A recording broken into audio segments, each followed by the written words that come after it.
Welcome. Happy Saturday. I hope you're all good. I hope you're all crafting. Welcome, welcome. Hello, everyone. This was kind of an impromptu-ish sort of live. I didn't have it on my schedule, but I went live, oh gosh, 2 days ago, yep, using the new Concord and Ninth and Kristina Werner collections. And when I was doing the live, I talked about I had some more ideas, some more things I wanted to share. Sorry, I'm not centered. That drives me crazy. I had some more things I wanted to share. So I thought I would do that today. I have 2 cards that I want to do. And one uses Concord and Ninth and one uses Kristina. It's Kristina Werner. If you don't know, Kristina Werner's collection is done under the Concord and Ninth umbrella. So you can buy her collection at Concord and Ninth, or you could buy both of those also at Simon Says Stamp. So I have links down in the YouTube description. So everything I'm using, pretty much everything I'm using is new. Hi there. I'm going to let you guys pick which I start with, and I'll tell you what I'm thinking for both of them. Before we get started, let me show you. These are the cards. Sorry, my head's in the way. But these are the cards I made in my live on, let me get these out of the way, on Thursday. So I made a wheelbarrow that goes back and forth. I made 2 scenes, like little village scenes.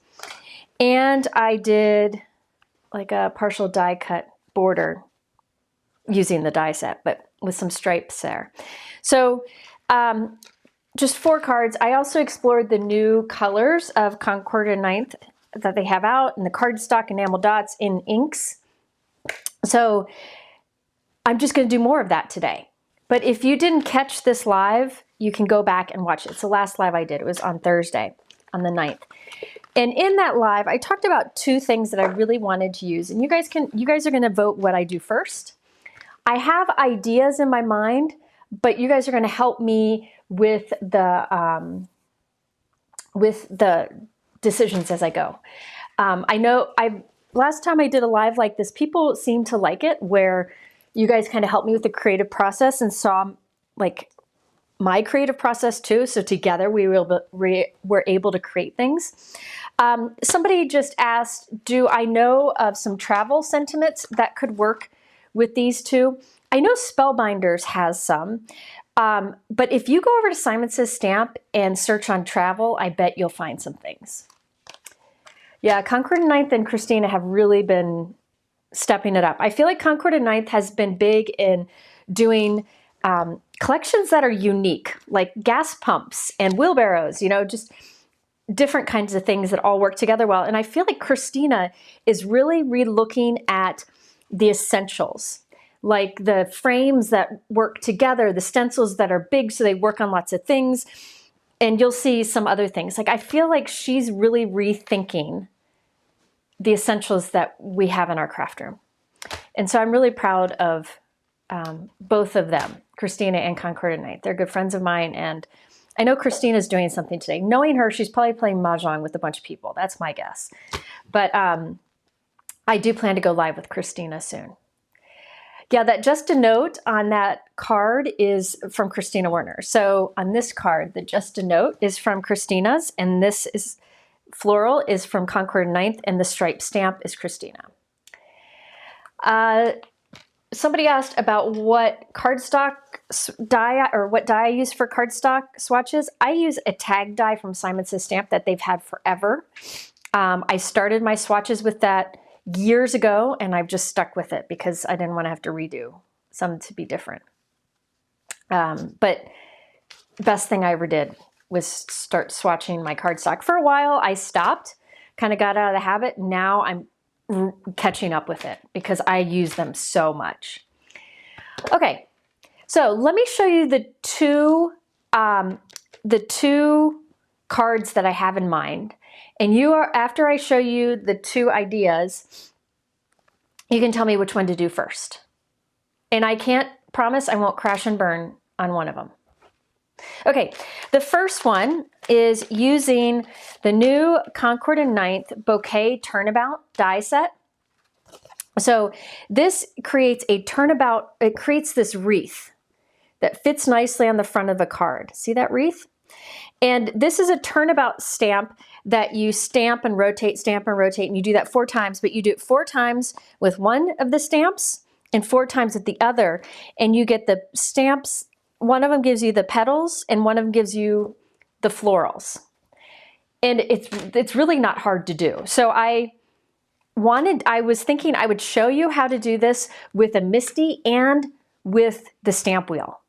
So I would do both, and then I'll turn it into a card. I have some ideas. We can either do pop-up or spinning. Hey, Pear Blossom Press, did you see my live on Thursday where I used your snap and slides to make the wheelbarrow go back and forth? If only they moved that easy in real life. So I would, again, show you how this double turnabout works in a stamp wheel and in a MISTI, okay? And then we could either do pop-up or spinning or rotating wreath. We could do a few different things. You guys can help me choose the colors. So the first would be the wreath, or the first would be the turnabout, okay? I'm gonna do both again, but I'm gonna have you guys decide what I do first. Okay, the other one, so that's Concord 9th. The other is Kristina Werner. This is the Aubrey collection, the Aubrey Blooms collection. So in this collection, you have a background stamp, right, that you can just use on its own. But she also has the stencils that color in the florals. So you can stamp with a dark ink background and then color in all of the open spaces here with color.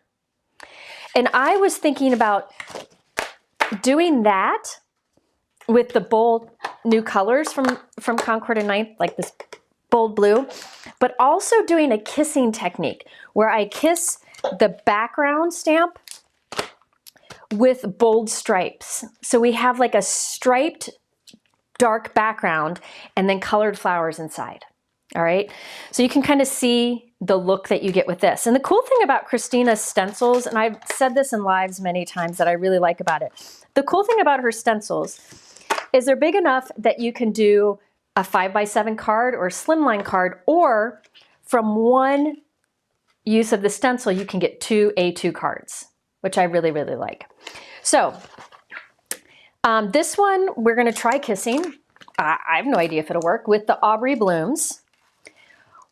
And we're gonna do the turnabout. So Mike, the first option is the turnabout. The second option is Aubrey Blooms. Aubrey Blooms. Aubrey was Kristina's sister-in-law. Audrey is my girl, my daughter. Okay, so we got those two. And while you vote, it'll be a vote in the chat. I'm gonna show you a new picture of my grandson, my grandbub. I gotta show you because he's so cute. Hold on, I gotta find it. He's traveling. Yeah, he's going on his first plane ride. Okay, let's just discuss how cute he is at the airport. Look at him. I mean, come on. Isn't he the cutest? He's the easiest baby in the world. He probably won't cry a bit on that plane. Anyway, okay, so you can vote. There's either at the top or the bottom of the chat is where you vote for either the turnabout or the Aubrey Blooms. I will do both, but you get to decide which I start with, and it's really close, so you gotta vote. There is not a discount code for this because it's a new release. I have done discount codes with Concord and 9th. Like the last live I did for them, they had a free pack of cardstock, but it wasn't on a new release date. Some companies don't do specials on the release day for financial reasons, right? So that's why there isn't one today. But I do have one coming up on specific products from Kristina in a couple weeks. So, but it doesn't pertain to this stuff. He is the cutest. Here, I'll show you one more because you guys got to vote because it's 50-50 right now. Hold on, I'll find another cute one of him because he's just, oh, I can't show that one.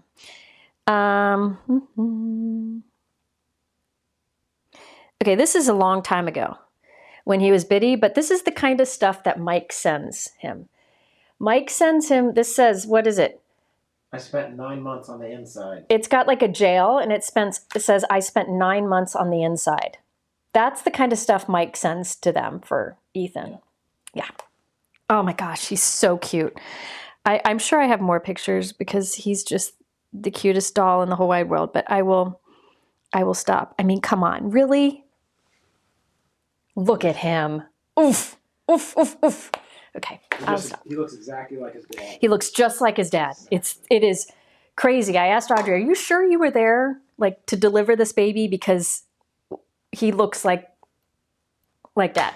Okay, so it's Aubrey Blooms. It's close. Mike has some others that, some of the ones he wanted to send, I was like, don't you dare send that.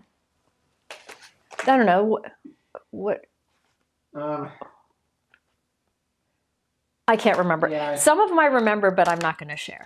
Some of them, it's Uncle Mike has always been, when the girls came into my life when they were younger, he was like, they were buddies. Oh, there's one that says, I'm told I like pinball. Oh, you know how Mike likes pinball? One of the onesies says, I'm told I like pinball. Just one of them says, I'm the reason my mom drinks, which isn't true because he's a good baby. But it's just, he looks for the things that push the envelope. And he's always done that. When the girls were little, he would find cards to send to them when they were at their mom's. And I would say, no, you're not sending that. He's funny. Usually they were, Uncle humor. Oh, Dawn, thank you very much. Okay, so we are going to start with the Aubrey Blooms, and I have no idea if this is going to work. You guys are going to try with me. I was going to try it before the live, but I thought, what fun is there in that when you guys can try with me? Okay, just moved out of mom's, got my own crib. That's a good one too. Yeah. Oh, one was you, a bottle, my crib, 2 in the morning. Yeah. It's a date. Yeah, he's so many. But some of them were like Mr. T shirts because Mike called Ethan Tyrone before he was born. So I don't know why. It named after a river close to where Will grew up, the baby's dad. Anyway, so a lot of he said that reminds me I have to do some shopping. He also likes to buy the books that are, for example, one of the books he sent was an alphabet book, but it was all words. What do you call those kind of words? It was like pterodactyl starts with P. Yeah, I don't know what starts with P. I don't know what the type of word is, but like pneumonia. Pneumonia starts with P. You know, the words that don't sound like they start with the letter, like pharmacy starts with a P.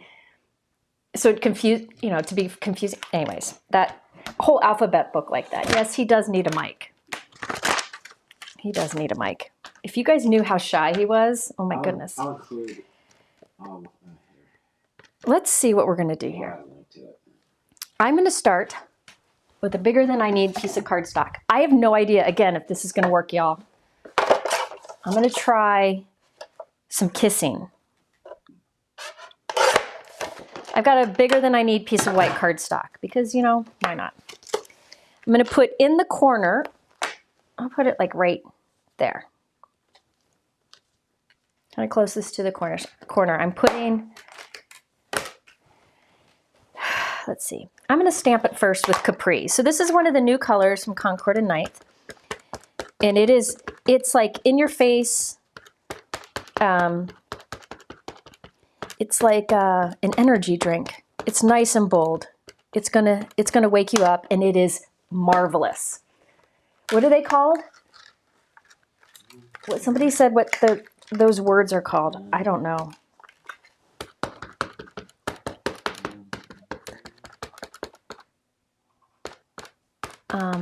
Yeah, Mike hasn't met Ethan yet, but gets to at the end of May, so that'll be good. A lot of people say I need a microphone, so I'm going to... oh no, he's going to get a microphone. You guys are going to regret that. Do that. You're going to regret that. All right, I'm going to stamp this 3 times. I don't need to, but I want bold. Oh, and let me tell you that about Concord and Ninth ink. One of the things I like about their ink, and I mentioned this in the last live, you can stamp once for the true color, twice for a little bit darker, 3 times for even darker, and you can keep stamping, it'll still stay crisp. Not all inks do that, all right? So I stamped it 3 times to make it darker. I could have stopped earlier. It is the perfect cobalt blue. So you can see it's darker here than like the cardstock swatch. Like that's what the ink color is. Here, I'll show you. There's the ink color. See, it's how that will end up being much lighter than this. So I stamped it many times to get it to be kind of like a navy. I could have stamped it less times if I wanted to. I could also have used Bluebell. Maybe we'll do 2 in case one fails profusely. Who knows? Hi, Vicky. Vicky, are you here to watch me crash and burn? Okay, let's see what we can do here. Okay, let me clean off my stamp. I still don't know my water bottle is. Mike, do you know where? Oh, and I love how Concord and Ninth inks clean off the stamps very nicely. See how there's no staining? Some ink colors will stain. It's just by nature. That just means you have a high quality stamp. Like reds love to stain, but this didn't. Okay, now I have a Gina K grip mat in my Misty. Some of you might have a mouse pad or another grip mat, but for this technique, I'm taking that out. So there's nothing in here, which is how you would normally use it with a cling stamp. And I'm taking here, this is Kristina's Bold Stripes. I loved using this one on here. See how cool that looks peeking off the side? I love it. And I didn't, when I saw this, I didn't think a whole lot about it, but the techniques you can do with it are fantastic. And there's another set that could be the same kind of thing, but let's try this. So I'm taking that stripe stamp and I'm putting it, the stamp side up right into my Misty. All right, so it's right into my Misty. Let's move it up. I don't know what I'm doing. I'm trying to get it kind of straight, but it's right in my Misty. So on this side, sorry, I got my head in the way, but I want to make sure it's somewhat straight. I guess it really doesn't matter because I can cut it, whatever. But anyways, okay, so it's in there. Stripe stamp here. Floral stamp here. Both are the stamping side of the stamp is facing up. It's an apthong? I don't know. I don't know. Said it on the book, but I don't remember. So the stripes are facing up and the florals are facing up over here. I thought it would be cool to do white pigment ink. So I'm going to stamp with white pigment ink. We're going to kiss. And I'll explain why I'm kissing instead of just stamping directly on the background in just a moment. So I've got some white pigment ink here. Honestly, I feel like all companies' white pigment inks are pretty much the same. I haven't noticed much of a difference. So Concord and Ninth, Gina K, Hero Arts, pretty much the same. So watch what I'm going to do. I'm going to ink up my stripe stamp with the white ink. Now remember, white ink is subtle. It's not 100% opaque because it's just kind of impossible to get an ink that's 100% opaque, but it's more opaque than a dye ink. So you can see I'm inking this up with white. Now we're going to kiss. So watch me kiss. I'm going to kiss onto that floral stamp, which I haven't moved. So I'm kissing together. So what's happening is that white pigment ink on the stripes move to the stamp. So you see there's stripes on my stamp. Then I'll put this back right into the corner and press this down. Now, I know it's not going to be super dark. I got to do this a few times to make that white a little more intense. Oh, see it? Hold on. Some more right there. See the white stripes? And because I'm kissing, the white ink isn't ending up in the petals. All right, the white stripe is only on the blue. Okay, so let me do that again. Make it more intense. Now, I'm using white. I'll do it with blues in just a second because why not? because I think I'm gonna really like the look of this. I'm hoping. All right, so I inked that with white, okay? You can do this with 2 background stamps. Another type of stamp, like a polka dot, would be neat here. This is a really good technique if you have a stamp with a lot of bold area and one with like geometrics, like a stripe or a dot. So I'll put that in the corner and do that again. All right. Look at that. I got some boogies on my stamp. Hold on. Seems to be a boogie there, so I have to fix it. But look at that. Isn't that pretty? Oh gosh. Let's do it one more time because of the boogies. You can do it as many times as you want. Another thing you could have done, ooh, maybe I'll show that too. I'm going to do 3 backgrounds. Hang on. So kiss. All right. Right. That's right. Right. Yeah. Put this in the corner and stamp it. Isn't that fun? It worked. Thank goodness. If I wanted to do plaid, I could take the stripe stamp, rotate it, and repeat the process. But I'm going to just go with stripes. Look at that. Oh my heavens. There's like this little spot right here. I don't know if yeah, that's better. Okay, anyway, there we go. So look at that. And when you trim it down, it'll be even better. And we're going to add color to this. But first, I want to do more. I have some more ideas. All right, let's do blue, like a lighter blue background with darker blue stripes. I don't know. We'll see. I really wanted to spend some time with using these together because I really feel like it's a collection you can do a lot with. Okay. You could do, like, you could have started with a light blue cardstock here, like the new Bluebell cardstock, this color.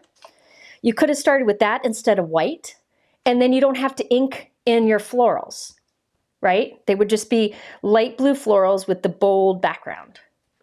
So this is something that you've got it all set up. You could do a bunch of techniques. So what I think I'll do today is I'll show you a few different backgrounds, and then we'll finish one off, and then I'll save the others and do off screen. I'm trying to get better about that. I have a few to share. Now I'm going back to my grip mat because the first thing I want to do is just stamp the background. So I need to have something thick here, either the mouse pad or a grip mat. And I'm going to start with Bluebell. This is a new color from Concord and 9th that works really well with that capri.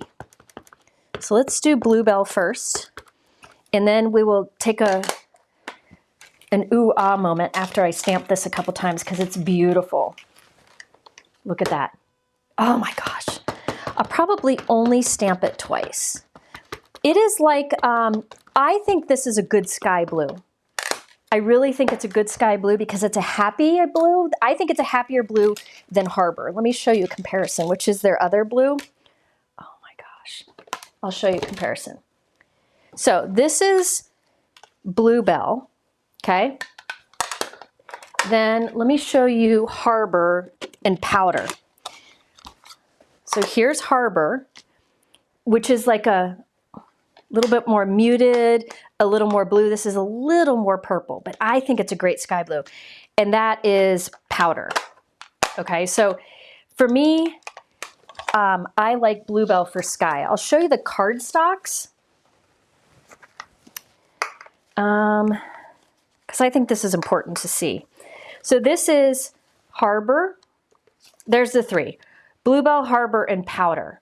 The cardstocks looks a little more purple than the ink to me, but I love, yeah, Harbor is more of dusty than the, you're right, Betsy.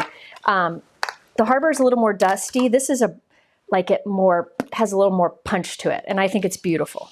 Okay, so now let's, oh, I'm making a mess over here. Okay, let's clean off my stamp a bit. See how it cleans off so nicely. Even that dark blue cleaned off good. Where's my stripe stamp? Let's put my stripe in. Now this time, let's do our stripes in the Capri. This might be a little too much, but how would we know if we don't try it? So we got the stripes in Capri. We're gonna kiss it. Kiss it with the floral stamp. Now this is gonna be splotchy. Because it's a dye ink, it will be splotchy, but we'll do it a few times. Put that in and then press down. We're gonna repeat it a few times. Because when you kiss, sometimes it doesn't do a super, And look at what you get on the back. Isn't that cool? Let's do it again. Okay, I do like it. I do have one more idea, but I don't know if I've got, well, I guess I could do it. I just would have to heat set my background really well, but we'll try it. Oh, first kiss. The key to all of this is make sure you keep this floral stamp in the same spot for each thing you do. Isn't that pretty? Yeah, Capri is pretty. But you could do this with any colors. Oh, come on now. I like that one even better. Okay. You know, sometimes things work. I had what you call a big morning here. Something that I'd been dreading doing. Long story. But I did it, right, Mike? Yep. I survived. Yep. And this is working, so that's good too. Okay, so I have two so far. What do you think will happen if you stamp the background in white on white and then stamp the stripes in a color? Background in white on white. Why would you stamp in white on white? If you want to leave the background white, just don't stamp anything first and then just do the kiss for the color you want. Would that work with the stencil in white ink? Sure, yep. How much Neenah Solar cardstock do I go through? Jane, more than I will ever admit. It's so much. C9 inks are dye inks. Okay, why would you not stamp? This is the good question. Trisha asked, why not stamp the stamp directly onto the image? The reason is, for example, here, if I would have stamped the background, floral background in the lighter blue, and then I stamp the dark blue on top of it, my flowers would have dark blue stripes too. Okay? On this one, I didn't stamp the white stripes over the whole thing because I don't want white ink in my flowers because I'm about to go ink over it and that would change what it would look. It still will be cool. I mean, I could do it, but I want the flowers to be perfect white cardstock with no white ink on it so that when I line my stencils up, I can color those flowers. Okay. The third one, I guess I'll do it. Let's do the aster. Okay, where is my, here we go. Here's my grip mat. I'll put that back in. Here's another piece of cardstock. I'm gonna stamp with the new aster color.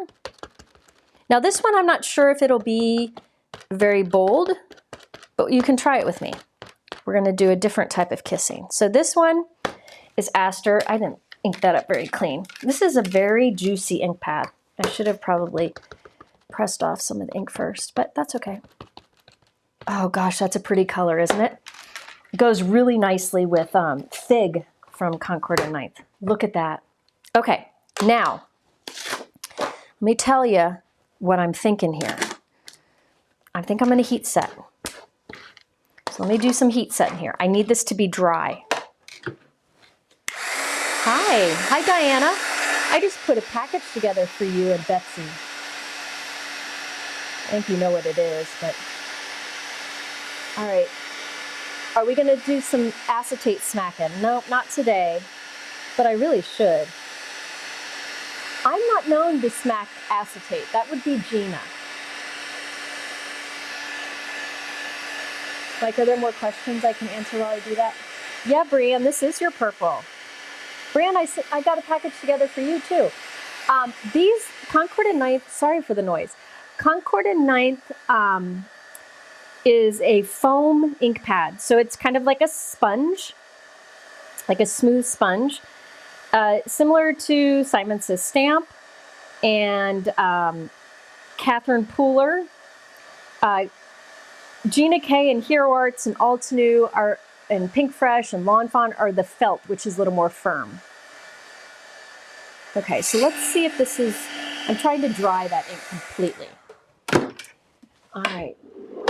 Yeah, these stamps, and then think about it, you could offset it and do more, right? You could, oh, I'm gonna use, Mike, can you add Hero Arts Satin Pearl Embossing Powder to the list? You could then do this again, but offset the stripes a little bit. I'm gonna go back and do that. But first, let's finish this one. Focus Pocus. I have Hero Arts Satin Pearl Embossing Powder. It's one of my longtime favorites. It's not dry yet. I just put some embossing powder on it to test to see if it's dry. If it sticks, that ink is still a little too wet. Okay, so the Hero Arts Satin Pearl Embossing Powder is one of my old longtime favorites. It takes whatever colors underneath it and gives it kind of like a satiny look. I'm just gonna try this. I should give it more time to dry, but I'm not. So I'm gonna use anti-static here. I wanna be generous with it because I'm risking things here. Now I'm gonna take my mat out. I have embossing powder explosion. Take my mat out. Let's put the stripes in. And this time I'm gonna use embossing ink. This is Gina K embossing ink, which I know needs re-inking. This is just clear ink like Versamark. I wish I had a re-inker for this, but I don't. I know I need to order one. And I'm kissing with clear ink here. So let's see if this works. Okay. So I kiss that together. It's going to really stick because embossing ink is sticky. So I kissed with clear ink, and then I put my stamp or my cardstock in and press it down. You will not see this much at all. Okay, because we're kissing with the clear ink. So let's do it a few more times. All right, let me clean off this stamp. I don't want any of that powder. Let me try that again. I'm gonna try, I have an old Versamark ink pad here. Maybe it's juicier. I don't know. I need re-inkers for my clear. So again, this is clear embossing ink I'm kissing with. Maybe white would have been a better option, but I want to do like tone on tone. Okay, so I kissed.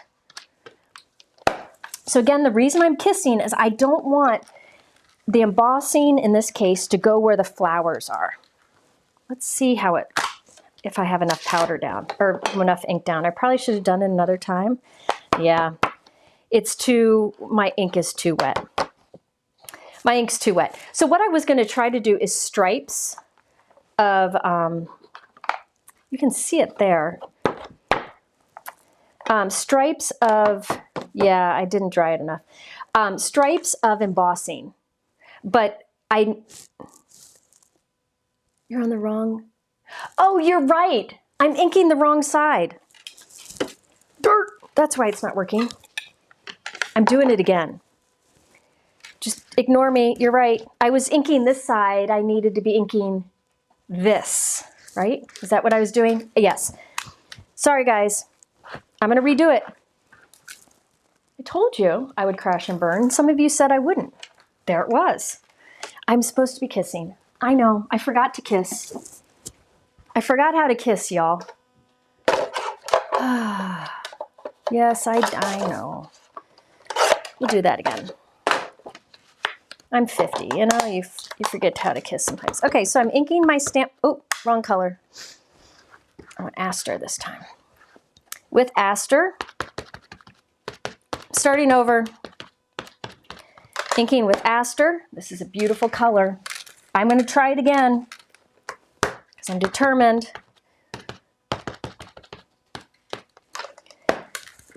All right, let's see here. Okay, look at that. Gosh, that's pretty. Hold on. There's a spot down there. There we go. Man, that's pretty. And I will tell you again, Concord and 9th inks are the type where they dry and smooth out. You'll see this smooth out as I heat set. Okay, hi.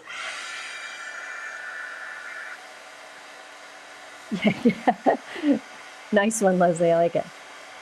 Yeah, I was thinking that the reason it wasn't working is I didn't give it enough time to heat set. Yeah, I make mistakes quite often, but here's the thing, I usually do them off screen so I don't waste your time. All right, let's see here. Were there more questions? Is there a chart with the new colors in order, Brenda asked? Yeah, if you go to Concord and 9th, they have that.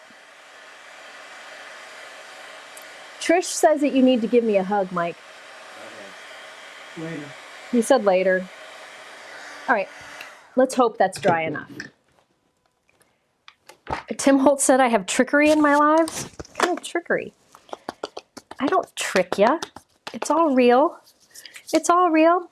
I just mess up a lot. Okay, so let's take the mat out, put in the stamp, and this time I'm going to show up correctly and ink up my stripes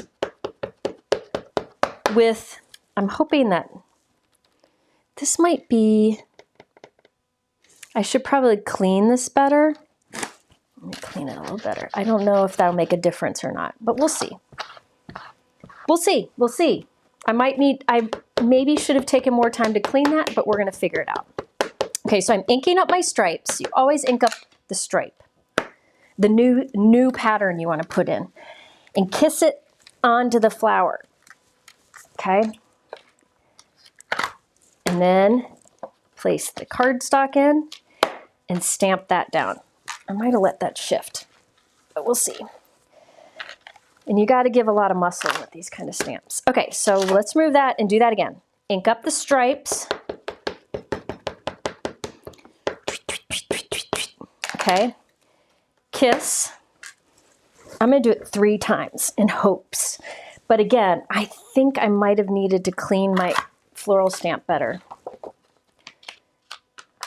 At least I'm doing it right this time. Yeah, I can always do something with the mistake. Where's my mistake one?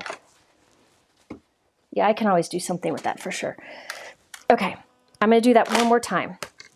So ink this, because you know that when you do heat embossing, you need as much ink transferred as possible, and we're doing it secondhand. We're doing kissing with clear ink.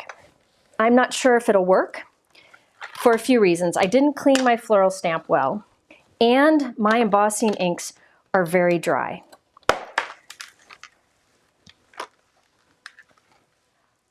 See, I knew Kristina was playing Mahjong. Kristina, isn't crafting with me more important than Mahjong? I'm using your products. Look at Kristina. She'd rather play with tiles than me. Trust me, I know. No, it didn't work. Yeah, I didn't. Well, you can kind of see it, but you know what? Okay, so you can kind of see the stripes in the powder. I'm just going to knock off some of the in-between because I didn't have my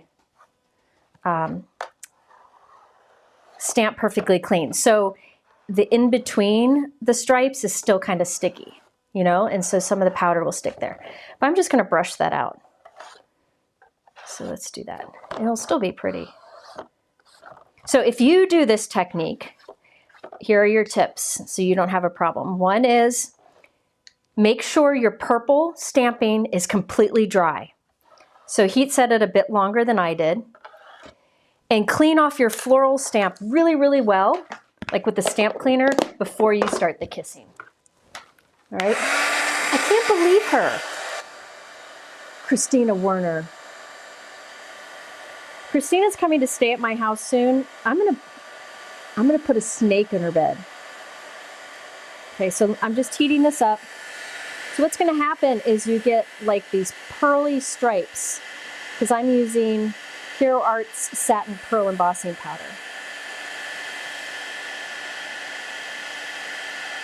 So I think this technique would work really well if I had more time to make sure that that purple ink was completely dry and cleaned off my floral stamp. To clean it off really good, I probably would have just done soap and water in the sink or done a stamp cleaner. But I like the first two options better anyways, but this will be pretty. So see how there are, can you see like pearly stripes in the background? See them? It's pretty. It's pretty. I know.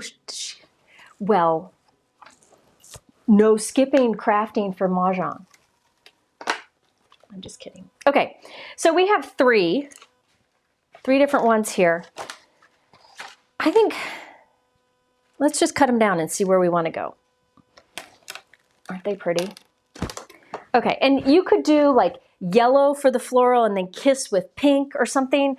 It doesn't have to be tone on tone, but there's a lot you could do. You could kiss with like little polka dots. I just wanted to use that bold stripe. You could always add more afterwards, use more stripes using the bold stripe greetings. There's more stripes, so you could add those on too. Another thing you could have done is like done this kissing process and then shift the stripe stamp like up a little bit and kiss again, and you would have overlapping stamps. All right. Can use the kissing method with paste. I don't normally stamp with paste, but you could try it.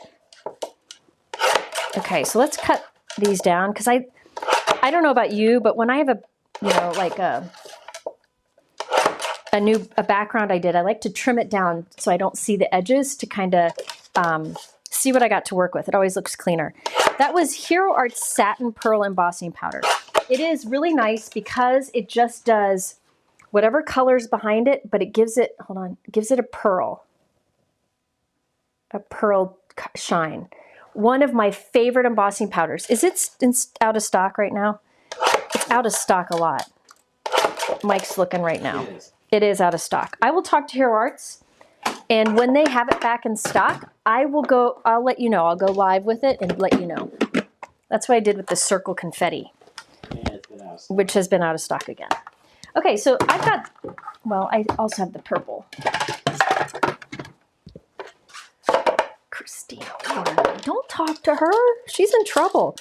I text her, I said, hey, if you want to join my live today, I'm going live at 3 o'clock using your products. And she said, sorry, I already have plans. And I'm like, oh, it's to play Mahjong. I'll remember that. Okay. I'm just kidding, but I will. When am I going to Disney again? I am going to Disney again. I don't know. I go every fall with Kristina and Greg. But the railroad, Big Thunder Mountain opens back up in May. So Kristina and I may just, sorry, not Kristina. Lila and I may just go for like one day because that's opened back up. It's our favorite ride. I'm going to show you, I'm going to do one more. Sorry. I want to do one more. Because somebody asked, how would you move the stripes and kiss? I will show you. See? Vicky agrees. Kristina should be in timeout. She's in trouble. And a Reds game starts at 4. See, I'm not skipping I'm skipping a Reds game, Kristina, to play with your products. Okay, I'm going to do it again because somebody asked, and I can't leave you hanging on that. Well, Kristina, that's your problem, and you should be here. When do you start playing Mahjong? Because I'm going to bug you. Let's do, I want to use that aster again. I think. No, I'm going to go bold. We're going to go bold. So I'm going to use, this is what happens when you come to craft with me, like real crafting, where this is how my thoughts go. She's trouble. She is fabulous. Can you flip the stripes vertically and make a plaid with kissing? Absolutely. So do what I did, then rotate the stamp and do it again. Completely. Kristina knows I love her. Okay, so let's first stamp with, let's do honeysuckle. Ooh, this guy's been re-inked. He's gonna be a loud one, but that's okay. We're gonna go bold. I should probably have done nectar instead, but what do you know? Is he an angry elf? He's an angry elf. Mahjong starts in 13 minutes. Kristina Werner. She needs to mute her notifications. She mutes her notifications. That's true, she does. I text her very early in the morning. I woke her up today to tell her the big thing that happened to me that I was nervous about, but I was a big girl and I did. And she told me, You woke me up too. look at, I know, it wasn't that early. It was like 10 in the morning. Okay, so. Yeah, it still woke me up. Oh, that's your fault. Mike likes to sleep in. So does Lila. I don't know where my water bottle. Oh, I found it. It fell. This is just water in here, okay? I'd never use rubbing alcohol on your stamps. I like to use water with a dry cloth. Okay. Now, let's do this. You've never played Mahjong. Let me tell you about Mahjong. I learned from Kathy Rakusin the same weekend Kristina Werner learned. Yeah, that's good. Oops, wrong way. And Kristina became an addict. And she went in hard. You know how all of you went in hard when you started stamping? That was her. That was her. She went in head over heels. I liked it, but like I didn't want to come home and teach everyone. But she did. Okay, that was honeysuckle. It's going to mute. I'm going to heat set it a little bit. It is fun. Mahjong is fun. My thing with Mahjong is you have to really pay attention. And I usually like to stitch while I play games. So like Catan or Ticket to Ride, I can kind of like stitch while somebody else is going. But I think with Mahjong, you have to pay attention a lot. But Kristina's coming here next week. And yeah, I have a feeling we'll be playing a lot. Yeah, Kathy started a monster with Kristina. Okay, so that's honeysuckle. Now I've got berry kiss, which is even more in your face. And I'm going to do a tone on tone. So stamping or inking up the stamp, the stripe stamp, kissing it to the floral. This is nectar cardstock that I started out with. Put my nectar in the same position. Stamp those kiss stripes onto the background. All right, there we go. So you can see they're building. I maybe should go darker with this, like with a cranberry, because my nectar was really juicy, so it looks darker. I'll show you what they look like in comparison. So there's a kiss. Put that in the corner. Stamp that again. I'm going to do this a few times. Look at the back. That's pretty cool too. Let's see. Here, let me show you. This is honeysuckle. This is berry kiss. Berry kiss is like a more vibrant. They go together very, very well. Let me show you the cardstocks too. Here is honeysuckle and there's berry kiss. Perfect pairs. But I think I want to go darker than berry kiss. So those stripes show up more. So I think I'm going to go with,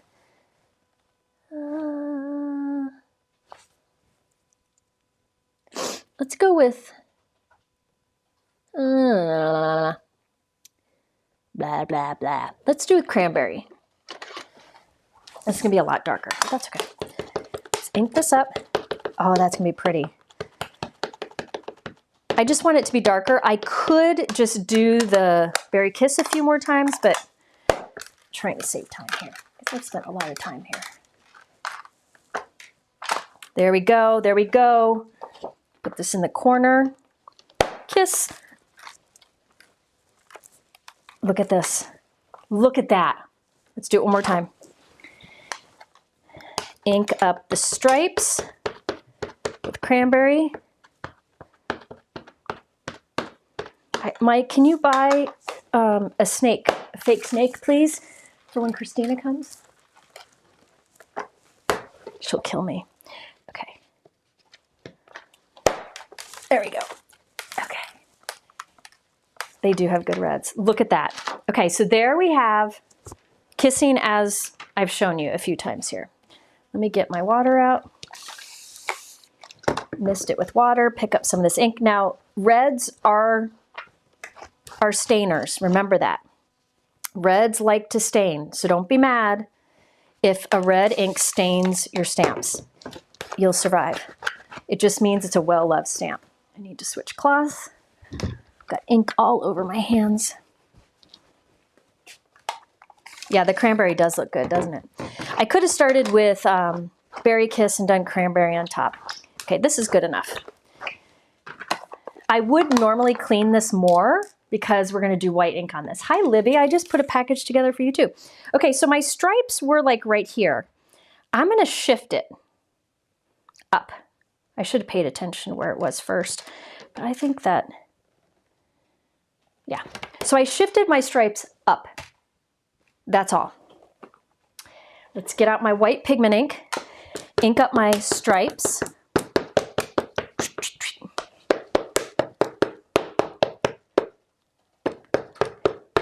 Yeah, it's a pretty stamp, isn't it? Christine has a lot of background stamps like this that would work.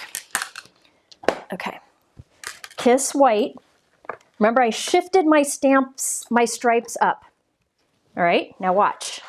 Put this in, and these new stripes will overlap some with the stripes we've already done. Okay, look at that. Okay, let me do it again. First, I want to clean this off because I don't want, some red ink will probably transfer. If you get ink, like colored ink on your white ink pad, I never let it bother me. You can just press it off. Okay, or clean your stamp better than I did. Okay, so ink up your stripe with white again. It could be another color. This could be like a even darker red. Lots of different things you could do. But I'll show you. Oof. Look at that back. Look how pretty that is. Okay, put that in the corner. Stamp it down. Isn't it pretty? All right, this is a workout. Does this count as a workout? Look at that. So you see how you have overlapping stripes. The white, because I just shifted my stamp up, you can kiss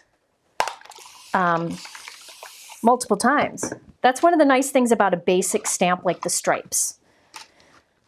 Now you wouldn't want to do like two floral backgrounds kissing together because it would be a confusing pattern. But this solid background of the floral is great with those stripes. All right, let me get these off. I'm out of breath. I'm just tired. I'm not sleeping good anymore. I was sleeping terrible and then I got better and now I'm bad again. Okay, let me just heat set this a bit. Oh my gosh, that is really cool. I'm not doing any more of these. I'm gonna stop. But that's neat, isn't it? And there's a background for you. You don't have to add the stenciling. Yeah. So there's a lot that you can do with these techniques, and I'm just glad that Kristina's bold stripe and this Aubrey Blooms just works really well for it. Look at that. I'm gonna cut off more from the side because there we go. Look at that. Isn't that beautiful? All right, now we're not done. We're not done. We have the stencils that coordinate. We gotta make some decisions about that. Yeah, I'm not gonna stencil on this one, I don't think. But let's stencil on, I'm gonna stencil on this one. Remember, you don't have to do this. So I have the layering stencils here, and I just line them up. Now, if you wanted to, you could leave the background without the stenciling, as I mentioned, or you can do the stenciling without the background stamp. So if you want a stenciled, Mike, do you have the pictures from the other day? There's one called Aubrey. There's a couple called Aubrey. Kristina's still here. Kristina, you better go soon. Look at the one on the left. Kristina made these. The one on the left, she skipped the background stamp and only did the stencils. And the one on the right, she skipped the stencils and only did the background stamp. So you get two very different looks. Okay, so for this one, this first one, that's good. For this first one, I'm going to do some light stenciling. Okay, so this is some of the florals. I'm going to grab my favorite yellow. I'm big right now. You have to forgive me. I'm really big right now on blues and yellows together. Capri, Bluebell, and Buttercup together. I'm just digging it. So I'm going to do, we used on this background Capri. I've got Buttercup here. And I'm going to do like a fade to white. Because usually, if you just do stenciling, your flowers have to be, like you can't do a light colored flower very easily because your background's white. But here, I can create like an almost white flower because my background is dark. So I'm using the new Simon Hurley small blending brushes. I really like these a lot. And it's a nice size. It's in between, I'll show you. It's in between the others that I use. Let me show you the others that I use the most. So the smallest that I usually use, sometimes I use the smaller Altenew, but usually the smallest I use is the Gina K. Okay, the Gina K small. Then we have the Altenew Mini. These are the Simon Hurley small that I'm really liking now. And then the biggest I usually use is either the Pink Fresh 1-inch brushes or the Waffle Flower blending background blenders. So do you need to have that many sizes? Absolutely not. If you do a lot of blending, you just want to invest in more if you can. So I'm doing just around the center, the Buttercup, so that the tips of the flowers or the petals are white. Just do a little yellow up there. Okay, now let's look at that. I mean, come on, Kristina Werner. You guys can't get mad at me if you want to buy all this stuff, because it's her. It's her and Concord and Knight. Those people, like Gina, all of these people, they keep coming out with stuff we need. Don't get mad at me because I didn't design them. If they didn't design good stuff, it's all their fault. Okay, so did a little yellow on that one. So you could make all these flowers different colors. So you could do some like pink or orange or whatever, but I'm just doing yellow for all the flowers. But that's why each stencil is a different, like the flowers are in different stencils, so you can easily make them different colors. But I want them all yellow. I should have done some Bluebell. Oh well. All right, so there we go. We got some Buttercup on my flowers. Now for the flower center, well, let's do the petals or the leaves. Zoink. Zoink. Okay. For the leaves, I think I will do, I want to go really light. I think I want light. I think I'll do, let's first try Sprout, blending off to white. Okay, so this is Sprout. I probably have some other colors of ink on here, other greens. Okay, so this is Sprout. I'm going to go like heavy towards the inside of the stems and lighter towards the tips of the leaves. Let's see. No, I want it all green. See? So I'm going to do Sprout over all of the stems. Oops, I got messy there. Sprout over all of the stems. And then I'll come in with a little more darker color at the inside. No, I think I like it. No, I'll do a little bit of parsley at the center. Actually, I got basil right here. I'll do a little bit of basil, just a tiny bit. Can you get 2 A2 cards from this size? You can get 2 A2 cards from the stencils. Absolutely. That's why I like her cards.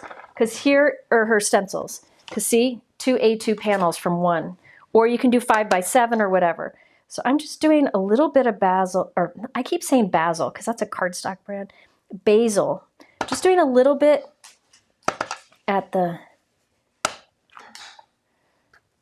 my dog loves pretzels, and every time Mike's working, he goes over there and gets pretzels, and she loves it. Okay, so there we go. Look at this. I mean, come on. Come on. Is Kristina gone now so I can talk about her? But we still have the centers. Now for the centers, I think I will do gold.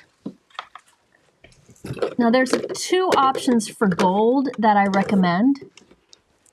One would be Lisa Horton, solid gold. Mike, can you put Lisa Horton gold or metallic set in the description? So you could do the gold ink, which I'm going to do here. But another thing that you can do is use gold, a gold acrylic marker, which I'm going to show you in just a moment. Let me just put this down first. Because my favorite gold and silver acrylic markers are on sale. Mike, can you make sure that the markers are on the supply list from Altenew? Because they're on sale, I think 40% off right now. I'll show you them. I just did this gold real quick. Oh, that's pretty. Gosh, that's pretty. Okay, let me show you. Look at that. So you got some gold shine in the middle. Come on, Kristina. She is brilliant. Let me show you. They're on there, Mike? Okay. I thought I put them on there. These are Altenew permanent markers. Mike's going to add them. Can you add them to the top of the YouTube supply list too? Yeah. Mike's going to add them to the supply list. You might have to refresh your page to see them. Just give them a little bit. But these are the Altenew permanent markers. It comes with gold, silver, and black. I don't use the black a whole lot, but I use the gold and silver. It is by far the best gold pen that, can you see it? That I've ever used. Okay, so there's that. That's the gold, and here's the silver. And I find they don't poop out. It is basil, or basil, yes. I just always say basil because basil is a cardstock brand. So there's the silver and the gold. I mean, super shiny. So you could have just colored in those with the markers if you wanted to. But these, I believe, are 40% off, which is Mike's going to add to the top of the supply list. They're called Altenew acrylic markers. Okay. Let me see here. Next. So I'm not going to do the others, but we're going to come up with a card here. And I don't know what I'm going to do. I have no idea. I do really like Kristina's new detail frames. So I might use those. Can you scroll it?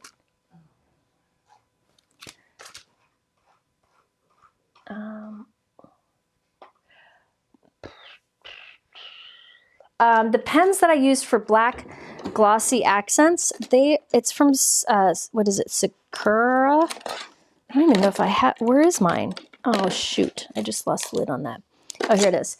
It's the glaze pen, black glaze pen. They sell it at Simon Says Stamp, but this gives you like shiny black pen. I like it for eyes and stuff. I bet you could use those on wax seals. I bet you could. They're a great price, for sure. The silver and gold. Did you add it to the supply list? Yeah, the Altenew markers. I'm adding the other. Can you add the Altenew markers to the chat? I did. Those metallic ones? Yeah. You put it in the chat? Yeah. Okay. Mike put it in the chat, the silver and gold markers. Okay, so Kristina just came out with the A7 detailed frames and the A2 detailed frames. This is something oh, the black glaze has been discontinued. That's evil. Yeah. Yeah. White pen that I recommend, really the Signo Uniball is probably what most people use, but I also like the Altenew white acrylic marker. It comes in a set with a bunch of colors, but this is the white acrylic marker and I use it a lot. But Again, it comes in a big set. That's not on sale right now. Yes, they do work on wax seals. There you go. Okay, so I was saying at the beginning, one of the things I really like about how Kristina is doing her line is that there's a lot of essentials that she's kind of rethought and made better. So instead of just plain frames or all the same, she has a variety of different frames and different sizes in her die sets. And she puts in a sentiment too. It's not just the frames. So this is for A7, which is 5x7 cards, and she has it for A2, which is 4 1/4 by 5 1/2. The A7 has by your side, and the A2 has this just a note. Okay, and the shadow dies for those. I'm wondering, I could do a 5x7, and it would, you know, I could cut this off and use it on a second card. So I could get 2 cards out of it, or I can do an A2. I think I'm going to do that and use both of those frames. She did some examples like this. Don't tell her. I loved them. I thought they were really great, and that's what I'm going to go with. Now, these you could either add color to or leave as is. Oh, the acrylic marker sets are on sale. Mike, can you add the acrylic marker sets from Altenew on the supply list? Yeah. Okay. You just asked me to do. The acrylic markers and the permanent markers. Okay, Altenew permanent markers have silver, gold, and black. Yeah, that one I added. Okay, then there's an acrylic marker set that has a bunch of colorful ones in white. Shows you I know. That's okay. Okay, so I'm thinking, I have to think. Yo, people, I gotta think. I need some gold. We're going with some gold. Got an acrylic marker duo box. I'm gonna let you figure that out. The acrylic marker box set that has white in it. I think they both of the sets come with white. There's 2 sets. Just make sure the one you share is the white. Okay, I've got gold metallic cardstock here. Mike is finding it. When he does, I'll tell you. Where did I put my cutting plates? I always put them in the wrong place. Uh-oh. That's not it. Where are they? Hold, please. Where did they go? Mike, where'd you put my cutting plates? Did they fall? No. Give me a second. I have to find my cutting plates. Oh my goodness. Okay. I will find some minutes here. That's weird. Seriously. Oh, here they are. Sorry. That's just, I think it's just beautiful. Okay. I'm going to cut, let's cut them both from gold and see what I get. Okay. Oh, they're 50% off, 40% off. Nice. So you got both of them added? Okay, so Mike is going to put in the chat again the link to the silver and gold first, and then the link to the colorful acrylic marker set that has the white in it. And I've done videos using those, so you can find those if you wanted to. All right, I've cut a few here. So here's the outside. Oh my gosh, that's gorgeous. Here's an inside one. And the cool thing is, I'm not done. Hold, please. Can you also add Kristina's A2 thin frames? Okay. Let me cut one of these. I need to make sure it's the right one. I think that's it. Let's try that. Yeah, all their coloring is on sale for 40%. Okay, all Altenew coloring stuff is on sale, like markers and paints and stuff. So those are on sale. Okay, Mike just put it all in the chat. That makes it easy to find. Okay, let me see which one. Oh yeah, oh my, see, this is what, okay, let me show you. So these gold ones are from the A2 detail frame set. Okay, A2 detail frame set. So like this outside one has little hash marks on it, the inside has double stitching, and then this one is scallop. Then she has these, which I use a lot in videos. These are the thin frames and more thin frames. They come in A2 and they come in 5x7. But what's cool is look at this thin frame from the thin frame dies works so well with this detailed frame die set that it just, look at that detailed frame just sits inside of the other. So I think I'm going to do like that. I might switch it and switch these gold and white. But look at that. Isn't that gorgeous? Let me do some switching. I gotta get it just right. Just those. Oh, Kristina Werner thin frame dies. So if you have the thin frame dies, which I use a lot, highly recommend them, they work well with the detailed frame dies. And this is what I'm very impressed by with what Kristina's doing with like these essentials that can be used with a lot of things. They work together so well. Which size? Which size what? Oh, the A2. This gold happens to be Altenew brushed gold. The A2 thin frame dies are out of stock everywhere. Blame Kristina, don't blame me.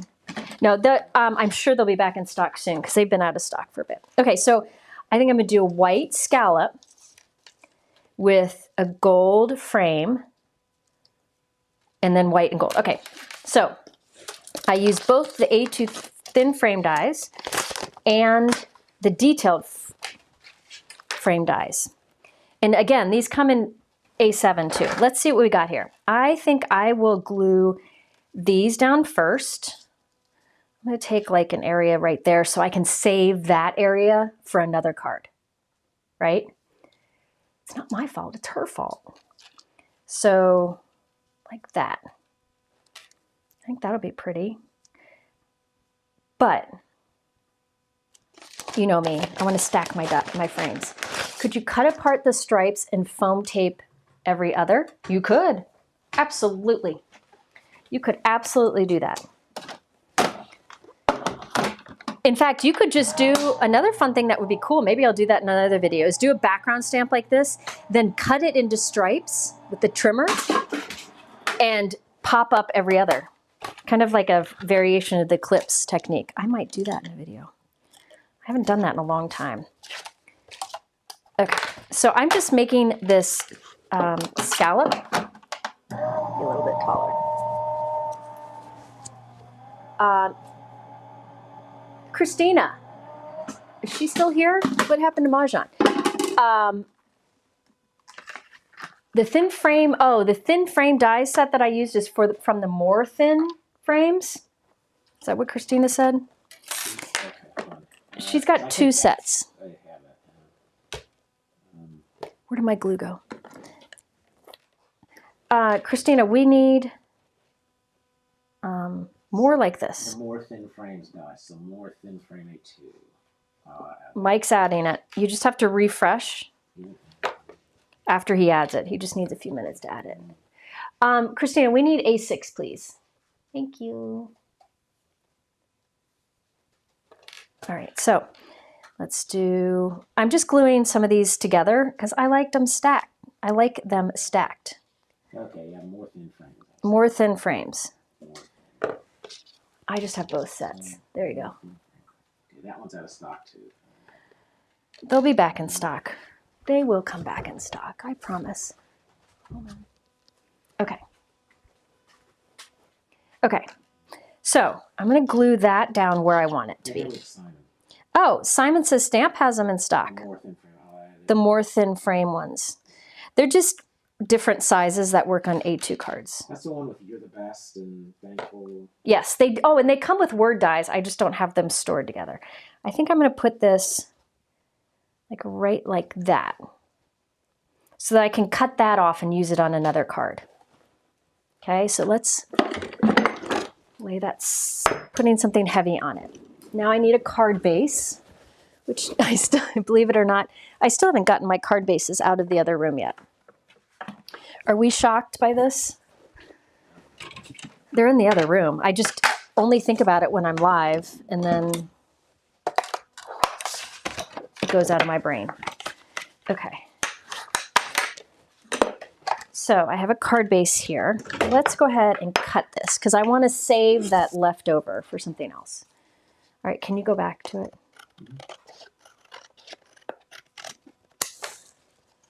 Do you use the Lawn Fawn inks in your better press? Absolutely. I like all inks in my better press. They all work.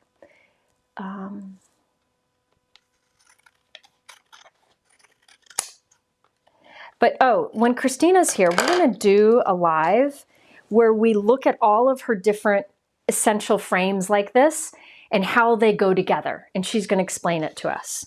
So that'll be a very helpful live, and I'll do that. I think I'll do that. Do I want blue behind it? We'll do that. I think we're doing that like on the 23rd or 24th. I could put that. I think I like that. Or I could do bluebell. I don't think I like that. No, I don't want bluebell. Let me think. Do I want white? So like that with the gold and then the gold around the edges. Or do I want to pop some more blue in there? I'm gonna lay it down. I think I want more blue in there. Okay, so I am going to cut this to be 4 1/4 by 5 1/2. This is the Capri cardstock, which is from Concord and Ninth. It's the new color that matches the inks I used, okay? I'm gonna glue this right into the center of it. I could stamp on this. I could do the stripes on this, but I'm not going to. I'm just going to glue that to the center. Am I gonna see enough of that blue? I think I will. Yeah, I'll see a little bit of blue between. Okay, so there's that glued to the center, right? Then I'm gonna run thin line of glue right on the outside edge, and that's where my more thin frame die cut will go. That's gold, fits right around it. Isn't that blue pretty? Yeah, there's gonna be a thin blue, there's gonna be a little bit of blue showing. So I'm gonna press that down. So I stacked up the white, but I did not stack up the gold. So the gold here is gonna be set back a bit. Okay, see that? Mike, do you have some of the, oh, he left. Some of Kristina's examples with the frame dies. Yeah. She's gonna, Mike's gonna pull up Kristina's examples with these frame dies, and yeah, they're not the square, Okay. but there's Detail frames. there. See, she used the scallop there. She used the same 2 frames I'm using. Look at that. She used the scallop for the pink, and then the gold for the outside. The same ones I'm using, and also she used the bold stripe in 2 different directions to create a plaid. All right, so you can see more examples there. I didn't center my blue very well. I should have done this differently, but again, you're watching me try to figure it out as I go. There we go, look at that. Oh, mama. Okay, yeah, these are the best scissors in the whole widest world. Okay, look at that. Kristina Werner.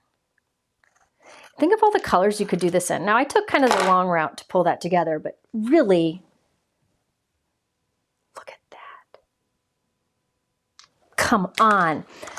I didn't actually make that work. Okay, so I'm going to put that onto a 2 card base.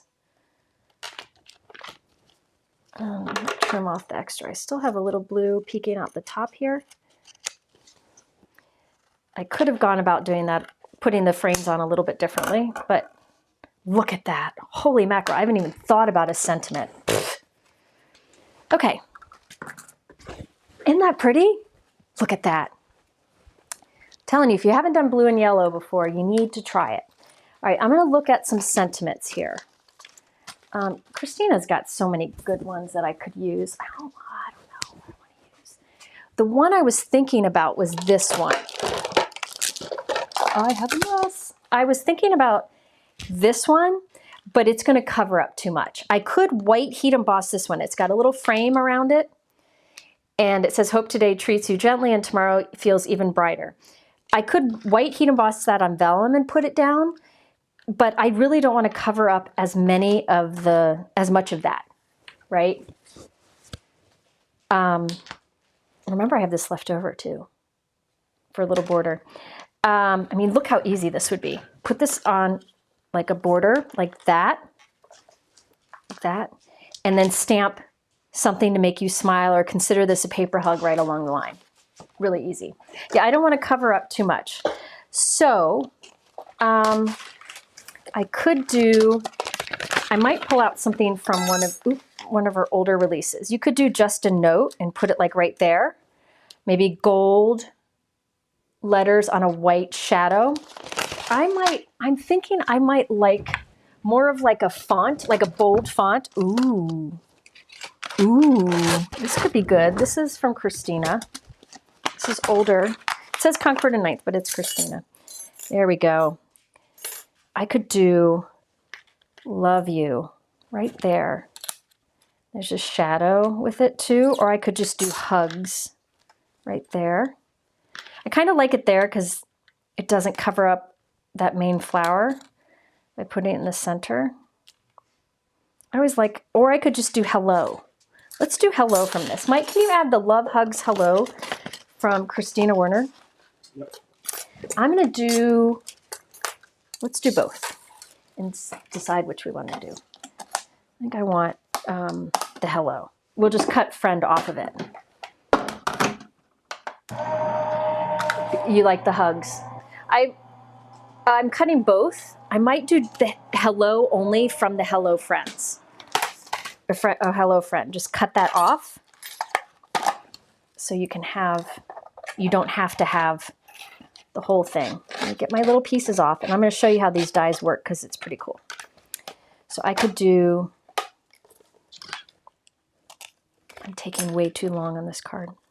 Let's see. Okay, so if you look at her dies, the shadow creates an impression.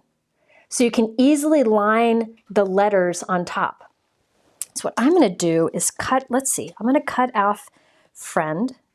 So I just have hello. Let's see. So I'm just cutting it off the shadow. So I get a text from Mom saying, how much room is left on my Amex? Oh no, my mom is on a trip by herself. She went on a tour, a music tour, that started in Nashville and it goes to like Memphis and then it'll end in New Orleans. And she went on a tour with a bunch of other people and not with us. And she just texted Mike and said, how much can I put on my credit card before it over? She's having fun traveling. Okay, so there's hello and there's hugs. I think I'm going to do hello. So I just cut it off. Now I'm going to do gold letters. Hold on. I'm going to find my gold. And scrap here. There we go. Use my gold scraps. I'm going to cut hello friend again. And while I put this sentiment together, we will talk. Yeah, we're a little worried about her. I mean, is she listening, Mike? I don't know. Probably not. I hope not. We're just worried about her. You know, she's 82. She has the more energy than she should have, which is what we worry about. Like, I don't know. Anyway, okay, so I'm going to put... When she travels with Colin, she wears him out. Yeah, she wears Colin out. Guy. She wears out Colin when she travels. So, you know, she's a lot. Okay, so I'm going to do... So I got the hello here. And I just put it into the... I showed you the impression that it makes. So let's do hello. I think I'm going to like the gold. I'll look. I got to check before I... Yeah, Gran is... Oh, time for Mahjong. Christina's leaving us. Kristina. Yeah, I think I like the gold. I think I like the gold. I don't think I want to do blue. Maybe I do. Let's check it out. Hold on. Do you guys ever do this? Like where you make two and decide what you like better? Yeah. I might like the blue better. Yeah. My mom will travel in forever. Her mother lived to 101, I think, and she traveled very late in age. However, with people, you know, I just don't like her by herself. Oh, I like the blue better. Sorry. I like the blue better. It just stands out more. We just look out. Yeah, we're just looking out for Grano because we promised my dad before he passed away we would. Because that was the reason he wasn't like he wasn't able to settle in his last days, was worrying about her. So we just look out for her. And many of the people here have traveled with her. Leanne and Diana and Kristina. They've gone on trips with her too. Okay. She's taken over my friends. All right. So there we go. I think I'm going to like that better. The blue just stands out more. Yeah, my grandma loved to travel. My mom loves to travel. I love to travel. Lila loves to travel. That's just kind of how it's gone in our family. I love to sit. Mike likes to sit. He'd rather not, I think. But I'm dragging him on a trip this summer with us, and he's going with my mom to Japan next month. I can't go. Oh, that's right. Betsy's gone to Disney with her. Yep. She's hard to keep up with. When we go on cruises, like, we'll go to bed, and she wants to go see all the shows. And we're just tired. What was somebody asking about cut more plates for the Empress? She sells them on the Anna Griffin website. I do the small size, and I use the same cutting plates forever, and I just rotate out. I'll swap my metallic or my magnetic plates. Oops, wrong one.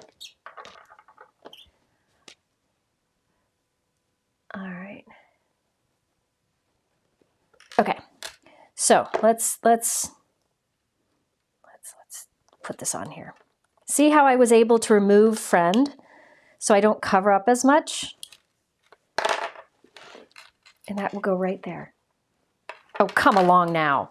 So that is the Love, Hugs, and Hello die set from Kristina. And yes, I'm putting all of those in the trash because I don't have time to go through them. Let me put some foam tape behind that so it has some dimension. I want that to pop up a little bit. I'm only going to put it behind the first part of the sentiment because the other's going to overlap that stacked sentiment. Okay, so I want it right there. Oh, come on now. That's pretty. But you know what this needs? Some bling-diddy-bling. I'm going to use gold, just gold dots because I don't want to do glitter. So these are just little gem things. Man, look at some of those are big mamas. Woo, okay. So I like to do, let's do 1, 2, 3. So it's a triangle and I like to do 2 of them very close together. So how big do I want to go here? We'll go big. We won't go all the, oh, whoa. That's too big. I don't want to go that big. Change of mind. Let's do this one. There. That's better. Make this one smaller. See, this is the stuff you don't see me. Why I don't normally show all of this, like why I try to do a lot of this ahead of time is because I overthink it all. There we go. So I have 3, and then I usually do 2 down here, but there's not a lot of room. So I'm going to go smaller with those. I'm using Gina K Connect liquid adhesive in the matte version so that if any of it oozes out, it'll dry clear. Okay, I did do 6, but I feel like it's okay. There we go. Isn't that fun? Oh, that is so fun. Oh my gosh, Kristina. And it's not me. This is what good products, when you put design, when they come, I can't talk. When companies design really well thought out products, it comes together and looks outstanding because that's how they're designed to be, right? You're not having to figure out what goes together. It is, all of the products work so well together. I wish you could see the gold. Where's my gold marker? The gold at the center of the flowers. I might make them a little more gold by going over it with my gold marker. But the gold in the center of the flowers goes nicely with the gold. Is that working? Yeah. The gold frame. So I'll go back and like really make that nice bright gold that matches the frame, because you can't really see it in the video, I don't think, but that gold there matches this really nice. Isn't that pretty? That's Kristina Werner. All right. Gosh, that's gorgeous. See how the frame's really like, oof, oof. All right. Yeah, I'm really liking blue and yellow lately. I do it a lot. And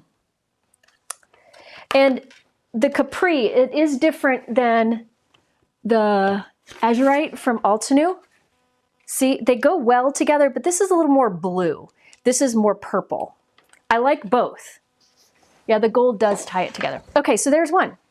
Now let's do some turnabouts. I'm going to show you how to do turnabout in,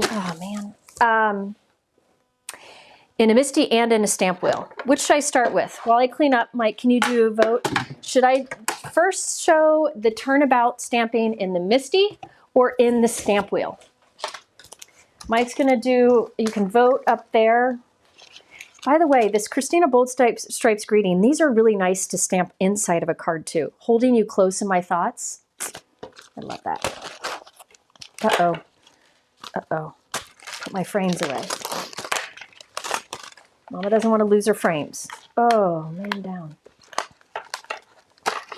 Okay, so you can vote while I try to make some room here. That's questionable. So you can vote. Is that the top or the bottom, Mike? For me, it's on the bottom. But I always thought polls were on the top. Where is it for you? Where are the polls? Bottom for me. Is it? Does the poll? Maybe the browser is impact. I don't know. Maybe it's bottom. I'm wondering. So maybe the polls are now at the bottom. I don't know. Somewhere you can see it. I'm just cleaning up a little so I have room.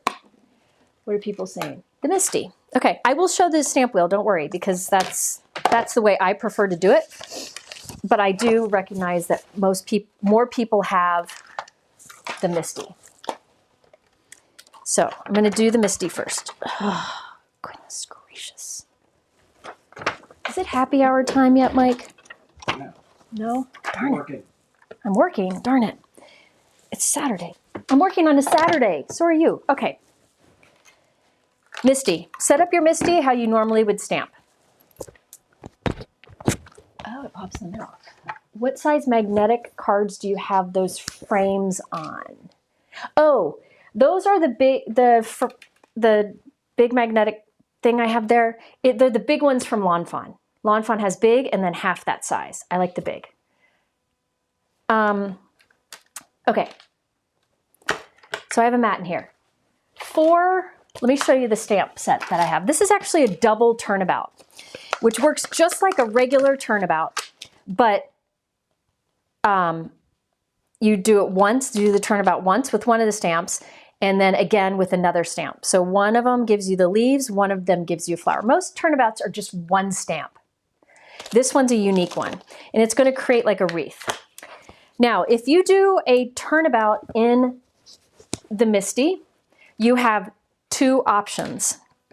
You can use the jig, which I really feel is a good one or a good thing to have. Concord and Knight sells these. And it's just like a sticky mat that is cut perfectly to 6 by 6.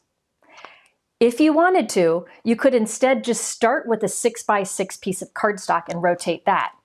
But this is nice if you want to do it on this, you know, just put a smaller panel on it, okay? Okay, so let me show you. 6 by 6 jig. Where's my sticky? Okay, so this you can use with all turnabouts. Now, all turnabouts come with, where's my other guide? There it is, okay. All turnabouts come with a guide like this that helps you to line it up. Now this is, if you've never seen a turnabout, this is gonna seem complicated, but once you've seen it a few times, it's super easy. And Brianne just put in the chat a link to my playlist with turnabout stamps, okay? Now this, again, I told you this turnabout has 2 stamps that turnabout to make the wreath, so there are 2 guides. But let's start with the leaf one, okay?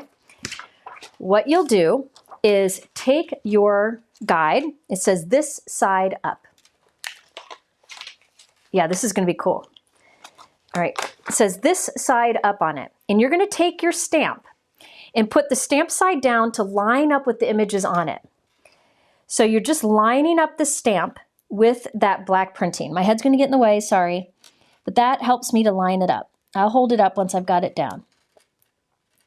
So you are looking at the back of the stamp right now. The back of the stamp is face up.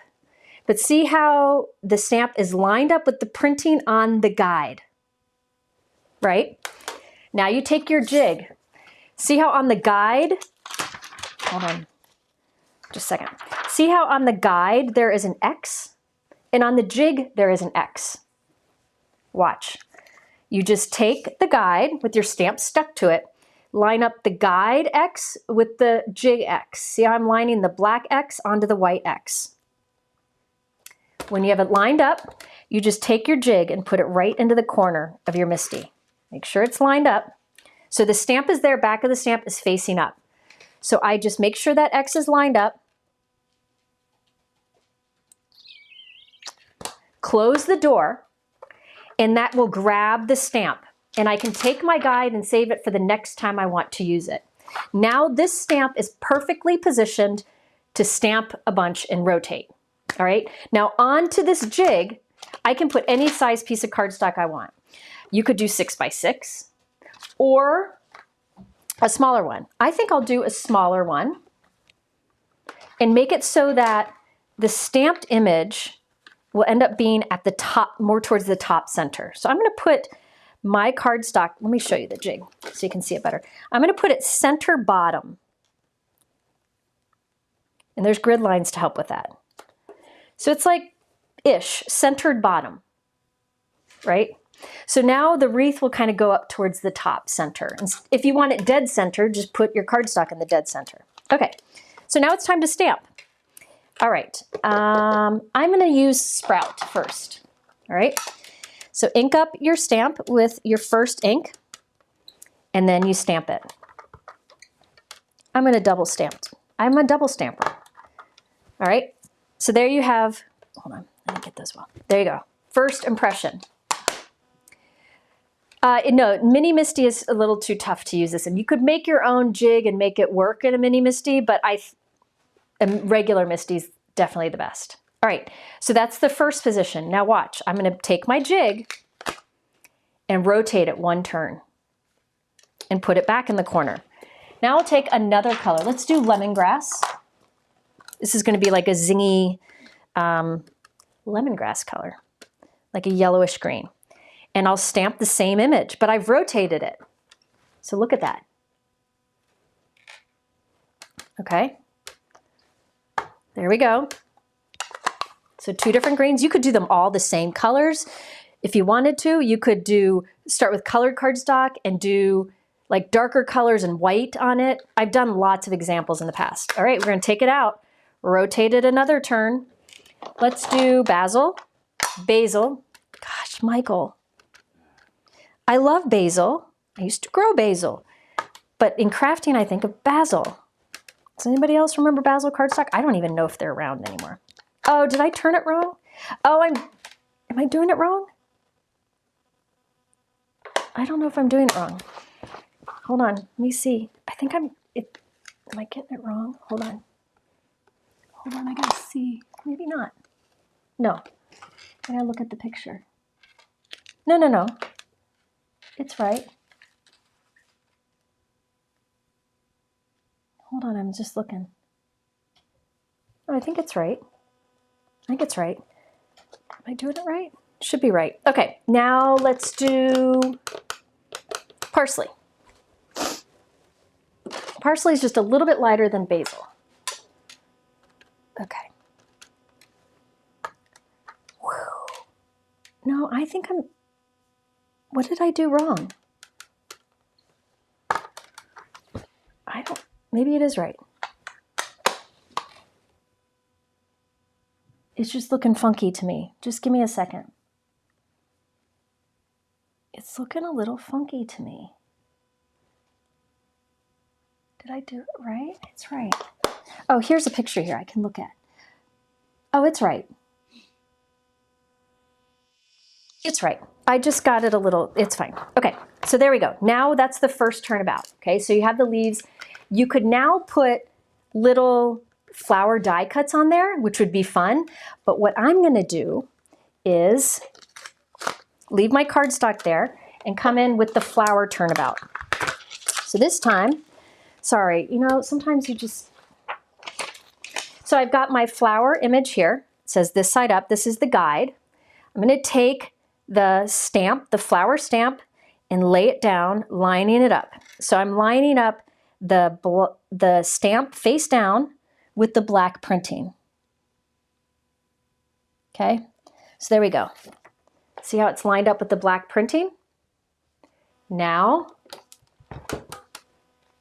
I'm gonna line up the black X on the jig, or on the guide, with the white X on the jig, just like we did before. Hold on, let me get that. I want to get it just right. Okay, there we go. Put that in the corner, right? Close here, grab the stamp, and remove this. So you're doing the exact same thing, but this time using the floral turnabout and the floral guide. Now, colors. Let's do Bluebell, because it's so pretty. And we'll see if we got it right. Okay. Oh yeah, we got it. All right, there we go. Look at that. Isn't that a pretty color? Then rotate, zoink. Let's do Capri, because, you know, we have to. Because it's just so pretty. Look at that. Oh, come on now. Look at that. Turn it again.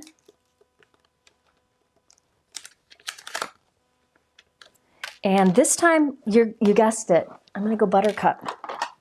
Let's do Buttercup. Oh my gosh. Oh, come on now.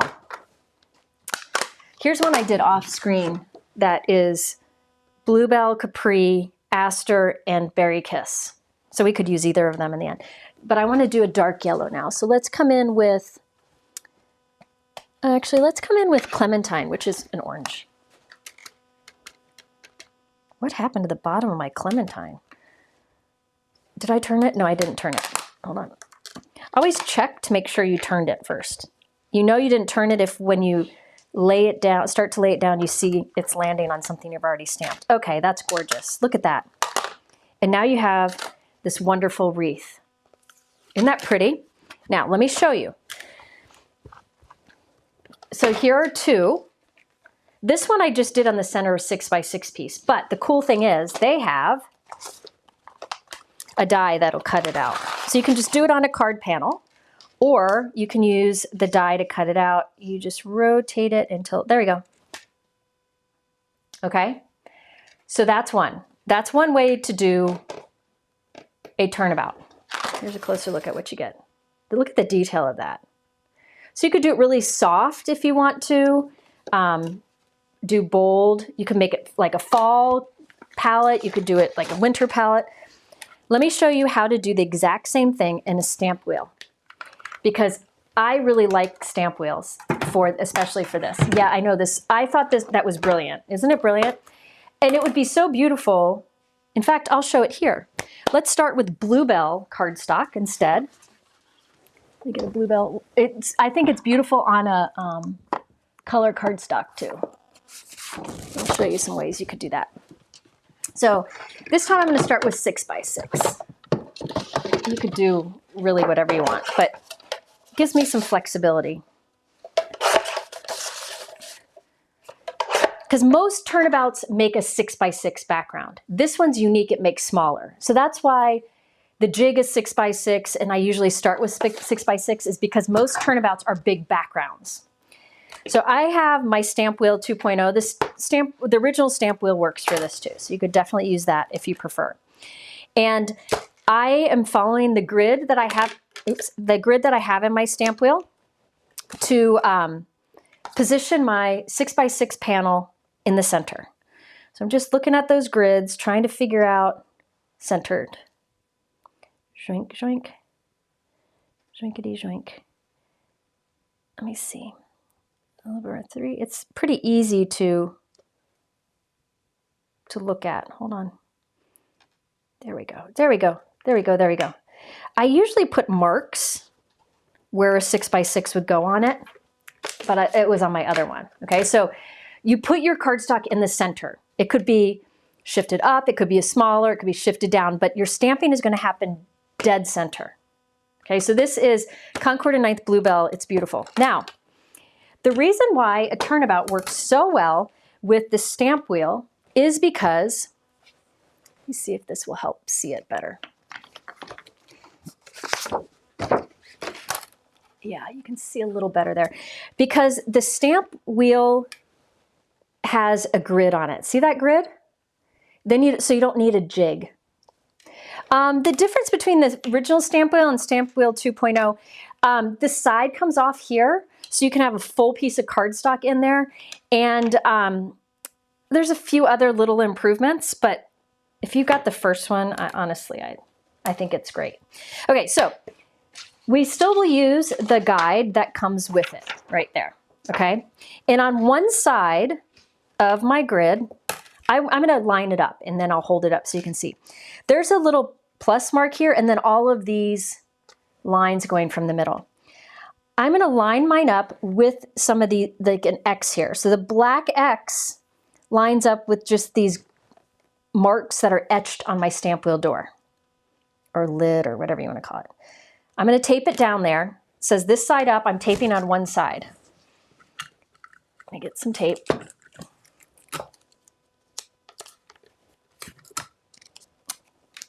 The 2.0 is a little bit larger than the original.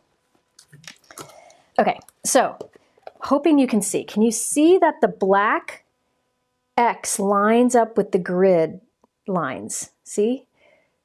So you don't need a jig thanks to these X's or these like radiating lines here. Okay, and you can see the center point is right there. So the center point of your guide, that black line, is the center point on your Stampwheel door, okay? So there we have it. Now, we flip this over, and on the back side, we'll put the stamp. If you can find it, here it is. Oh, my dies are, I'm gonna have a mess again. This time, I'm going to line up the stamps with the black so that the stamp is facing up at the camera. My head's gonna get in the way. I need white behind here to see. Maybe that you can see better, I don't know. Hold on. What are you doing, Mike? Oh, we have a giveaway at the end. I have too many blending brushes. So I'm giving away a ton of old brushes. They all work just fine. I just have more than I need. And if you have more than you need, you should share. Okay, so on this side is the grid, and I put the stamp lined up, or on this side is the guide, and I put on the other side the stamp lined up. So you can see the black printing lines up with the stamp. Now you're ready to go. All right. So basically the Stampwheel has this built-in grid that makes it so much easier to do. Okay. So let's start our jigging or our turnabouting. Let's do basil first. So I'm going to ink up my stamp with basil. And this is my guide. This piece down here is my starting position. I'm going to have it pointing towards my belly button and press it down. Okay? That looks good. I'm going to leave that as is. All right? So there's that. Now I'm going to clean off my stamp. Let's go to Sprout next. Now watch.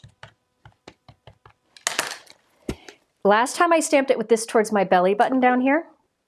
I'm going to turn it so it points out to the left. And then I stamp. There we go. I'm going to stamp that one again. I want that to be a little bit darker since we're stamping on colored cardstock. All right. So it's pointing out to this side. So you can guess where we're going to go next. I think I'm going to do, let's do avocado next. I'm just doing different greens here. So last time it pointed out to the left. I'm going to rotate it so it points up towards Mike. Up here. So that's the third position. Oh yeah. I'm going to stamp that again. I want that to be darker too. All right, so let's do that again. So if you do turnabouts a lot, I find the stamp wheel is very helpful, but the Misty's great too. And what you can do is just do multiple at one time. So you can take this one out and put another in and do many. Okay. Last one. You know, I really like, well, let's do parsley. All right. So parsley, last one, turn is over to the right. And again, this is one, turnabouts, that's great. So turnabouts, I feel like you need to do a couple times watching like a video, along with a video, and then you could be good to do it on your own. Yeah, I love the stamp wheel. I use it often. Okay, now for the other one. So I can take this guide off and switch to the other guide. Again, most turnabouts are bigger, do big backgrounds, and most turnabouts only are one stamp. This one's special, that it's two. Ruh-roh. Where's my guide? Okay, there's the flower guide, or the leaf guide. Hey, Mike, can you help me? I need my flower guide. Flower guide. It looks, oh, here it is. I found it. It's right there. Mike found it. Thanks, Mike. You're so helpful. Okay, so we're going to do what I did at the beginning. I'm going to line up the black lines on my guide that comes with the stamp, this printed guide you keep and use every time you want to use it. Line it up with the etching on the stamp wheel. And it's very easy to do. So again, if you want to see other turnabouts, like simple background turnabouts, all you need to do is go to my playlist, which my turnabout playlist, because I show many different ways to do these. Okay, so I've got the guide taped on this side. I flip it over and I line up the stamp, and I'm ready to go. Sorry. How many grays do you see? Don't answer that, Mike. Okay, there.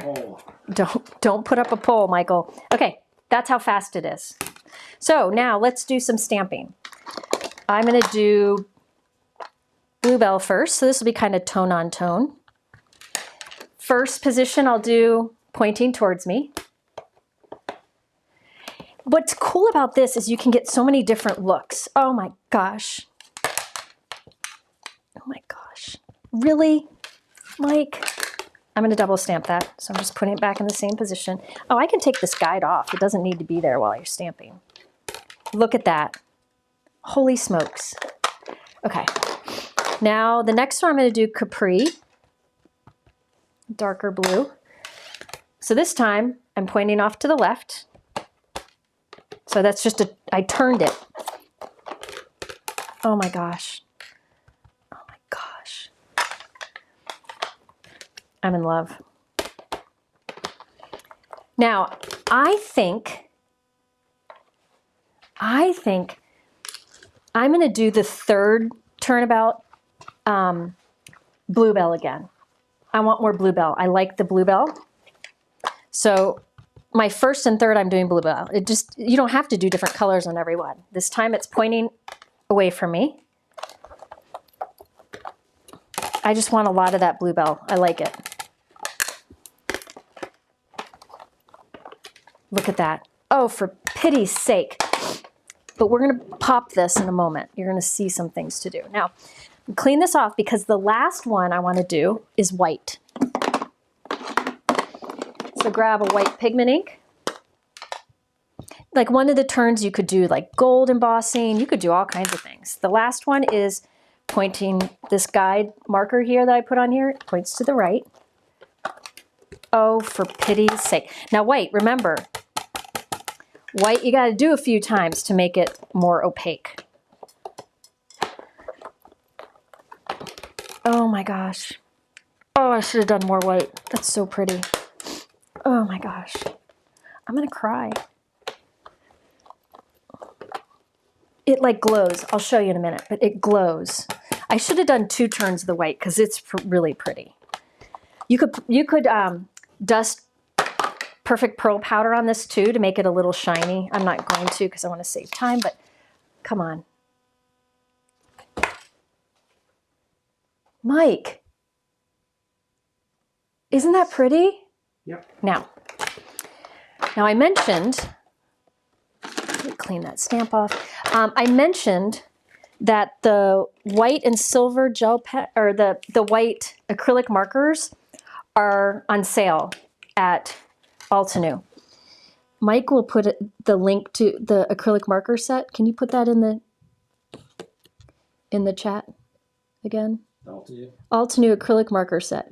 I'm putting a little dot, white dot at the center of like the daisy-ish ones, just to make it pop a little bit. Sorry, my head's in the way. I wonder how many times I say that in a live. Somebody will count. Okay. And this is just gonna pop so nicely. Look at that. Come along now. Okay. Then I'm gonna come in with the silver. In some of the other flowers, I'll do a little silver dot. So there'll be some silver too. Doesn't take long, but these are the details that really will make your card stand out more.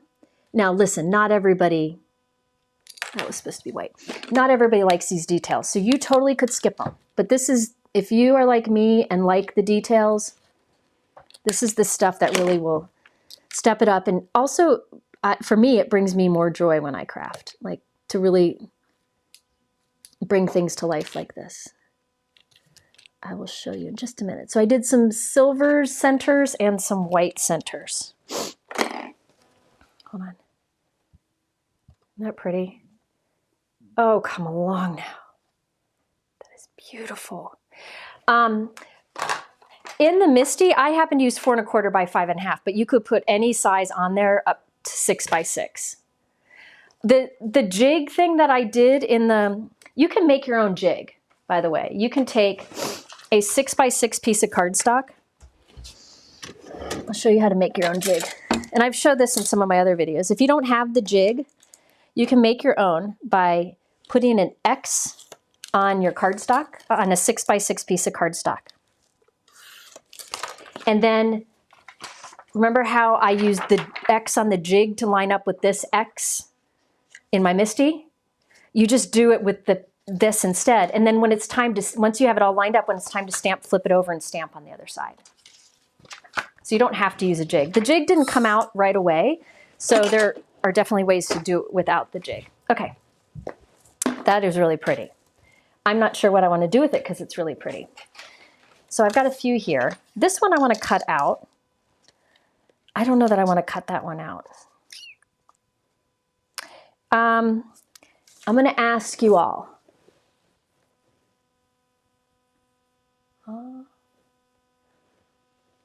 Yeah, I think we often forget to stamp on colored cardstock. Now here's the thing, I stamped with blue inks on blue cardstock. I wouldn't have done a yellow ink on blue cardstock because it would have turned into a little muddy color. If you want yellow ink on a blue cardstock, you might want to use Distress Oxide ink or first stamp in white pigment ink, then yellow on top. But I just did that. Okay, I'm going to cut this one out, I think. No, I'm going to cut this one out. I'm not sure. So what do you guys want me to do? Mike, can you do a poll? I just want to finish this one up before I go. Should I do like a keep the wreath solid, like we'll trim it out, put a sentiment at the center, or do you want me to make it the wreath rotate around a sentiment? So what are the two? Well, actually there's three. One is just like take this and trim it down and put a sentiment so it's nice and flat. That's option one. Just keep it flat. Option two would be to make it rotate around a sentiment. And option three would be to cut out the wreath and pop it up. I think I'm going to cut this one out too. I might do two things. I don't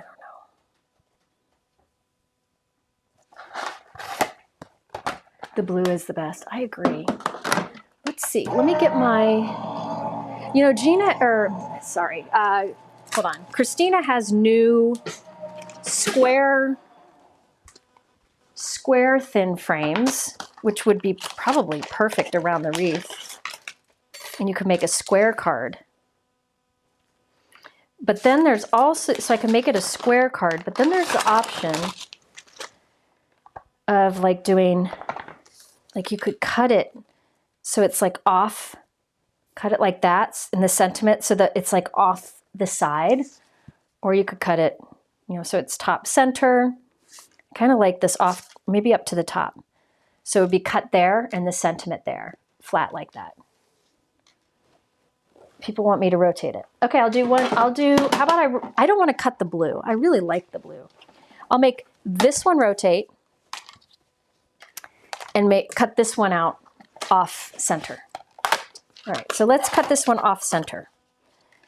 I think I want it, let me think about what sentiments I want to put in the center. These are the sentiments that come in the Turnabout set. I like a big thank you.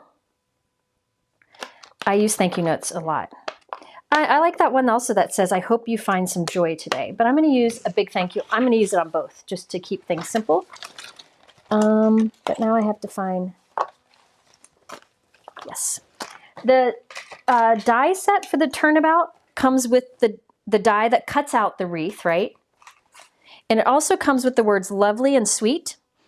And it comes with dies that cut out these individual flowers and the circle and the hexagon to cut out those two. But I'm going to do the circle.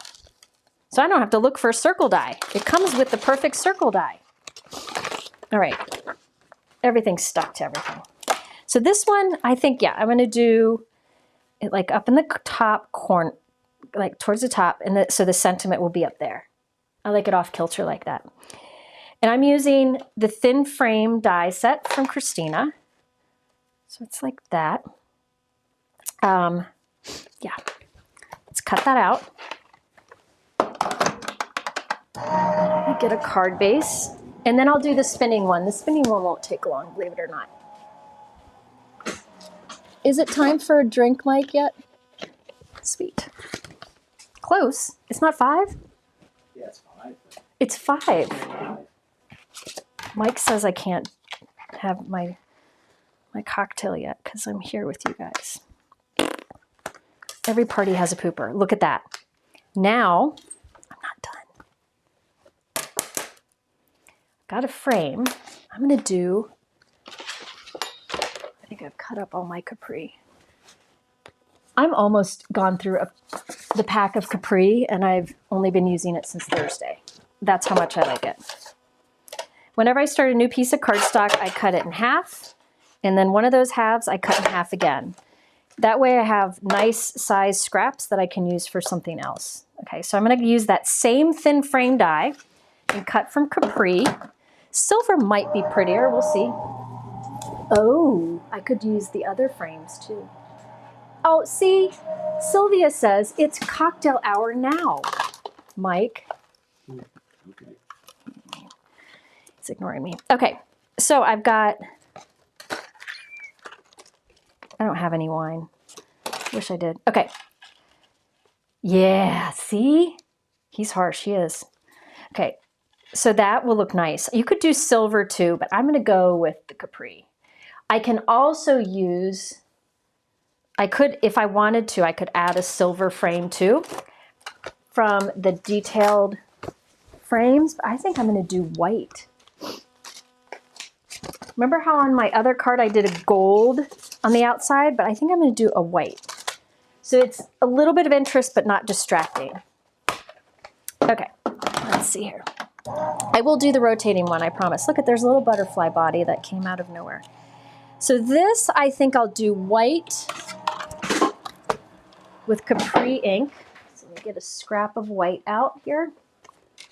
I don't know what that's from. All right, let's stamp this Capri ink. I won you over? How did I win you over? By saying I need wine?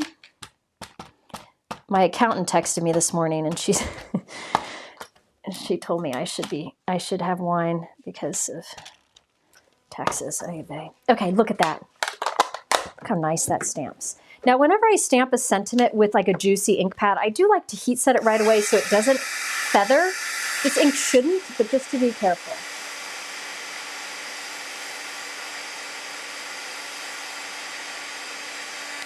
Okay. Somebody's got 6-7 in their username. My teenage daughter and her friends would start giggling. I don't get it, but anyway.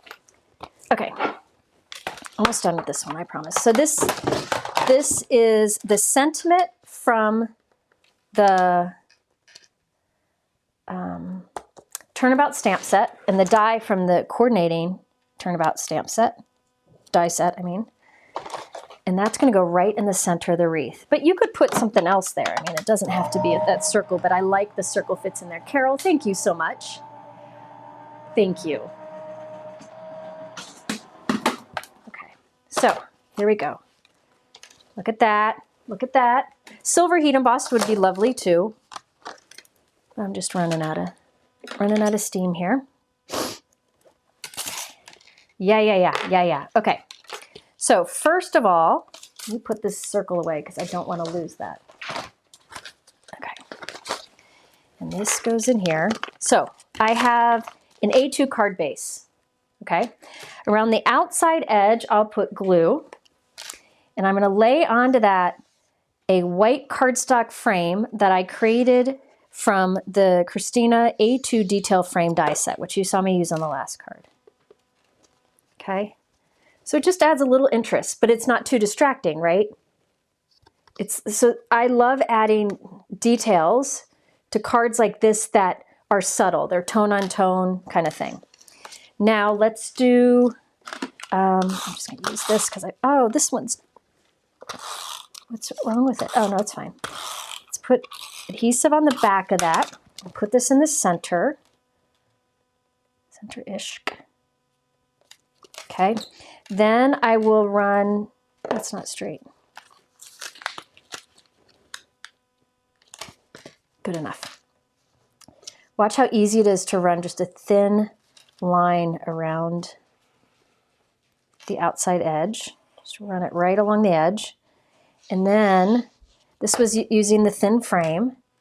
That's the Capri. And look at how that just makes it stand out. You could do silver here if you don't want it to be that bright blue. See? Get over there.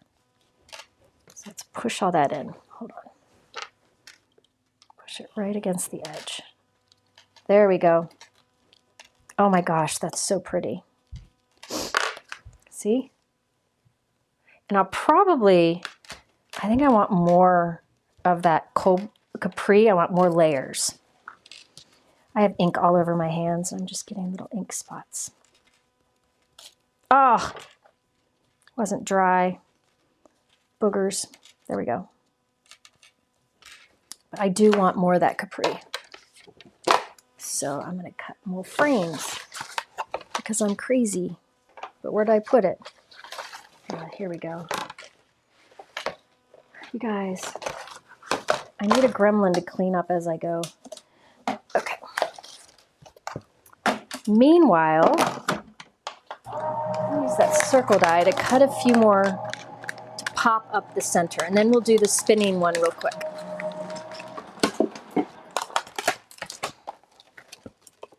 See, I want this frame to stand up a little bit, so I'm going to cut it a second time from capri. I could have done like the first 1 or 2 layers in white cardstock and just the top one in capri. That would save my capri cardstock, but I didn't think of it at the time, so that's why the multiple layers are capri. But this will just make it stand out even more. So these are the details you could totally skip. You could have kept that whole bluebell background as is, but I love doing this. And these pieces that are from the inside, I can keep. Do one more. And we will cut the wrong one. Are people offering to be my gremlin? I think I might see if Cammie could do it sometimes during the lives, because it would really help me. Because part of me running out of steam is the overwhelming around me. Okay, so one more white. Get a scrap out here. So the reason I'm not just putting foam tape behind that circle is it won't give me a really secure dimension. It'll get squished in the mail. Sometimes when I get a little bit of ink, even from a finger, even a adhesive eraser will take it off, or my paper sander. So I'll end up doing 3 of these frames around it because I love that look. You don't have to. Let's see here. And then I will stop. You could add little gems to the wreath, but I honestly feel like the white pen and the silver pen just make it pop on its own, and it doesn't add dimension. I'm all thumbs right now. Is that what they say? All thumbs right now. Okay. So we have our circles now, and then that card's done. And I'll give you a close-up look because I think you lose it in the video. Again, silver, I think a silver frame there would be, if you want it to be a little softer, you could do that instead of the blue, do a silver. But look at that. Oh, for pity's sake. Look at that. So see the detail? You have the detail white frame around the border of the card. See that? You have the white acrylic marker and silver pen. See how that makes it glow? And really that didn't take long. For me at least. I usually spend a lot more time on a card, but you could have simplified it by just keeping the star of the show is that wreath, and you could have not done the rest around it. That's pretty. Okay, now we want to spin. We're going to make this guy spin. Oh, I shouldn't have done that. Let's see. I think I will do the center of this. I'm going to do the capri again. I like the capri. I'm stamping the sentiment in capri. I could do the berry kiss, that pinkish color, which would really pop, but I think I like that bold capri. You can stamp it less times for a lighter color, but I like to stamp it a lot to get that really, it's like a vibrant navy, like a happy navy. I'm doing the spinning one right now. I just had to finish that bluebell. I just had to finish it. Okay, time to spinny winnie. Okay, I need this die again. Okay.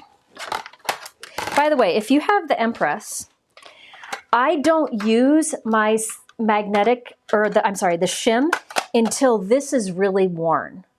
Once my magnetic mat is really worn, it kind of flattens a little bit out, and then I start using the metal shim.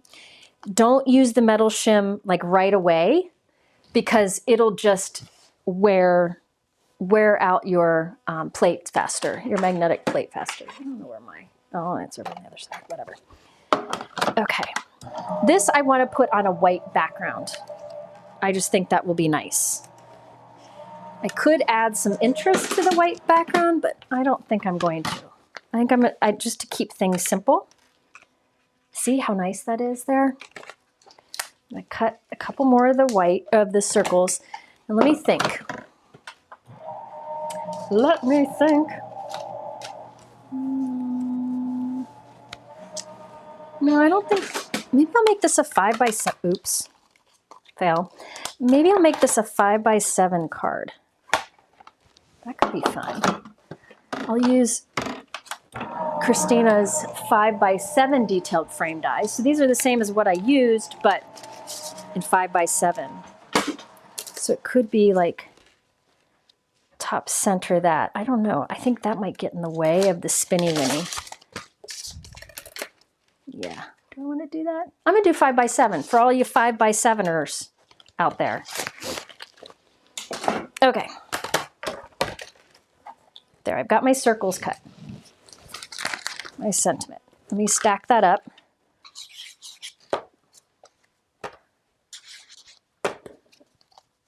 All right, there we go. So sentiment is stacked. All right, I'm going to do a white frame. And let me get my white card base. Let me think. How do I want to do this? Oh, let me think. Okay. Now, to make it spin, we need something to spin on. This time I'm going to use, I think I'll use a button. Just because I can. I'm going to use a button. You can also use a snap and spin or snap and slide, which I used on my live on Thursday.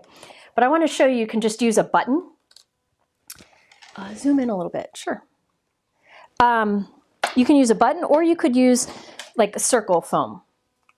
But I'm going to use a button, okay? So I have a button here, and I want to get a die a circle die that's just a little bit bigger than the button. This one's much too big. So let me get one that's just a hair bigger than my button. I'm going to look around here at my circle dies.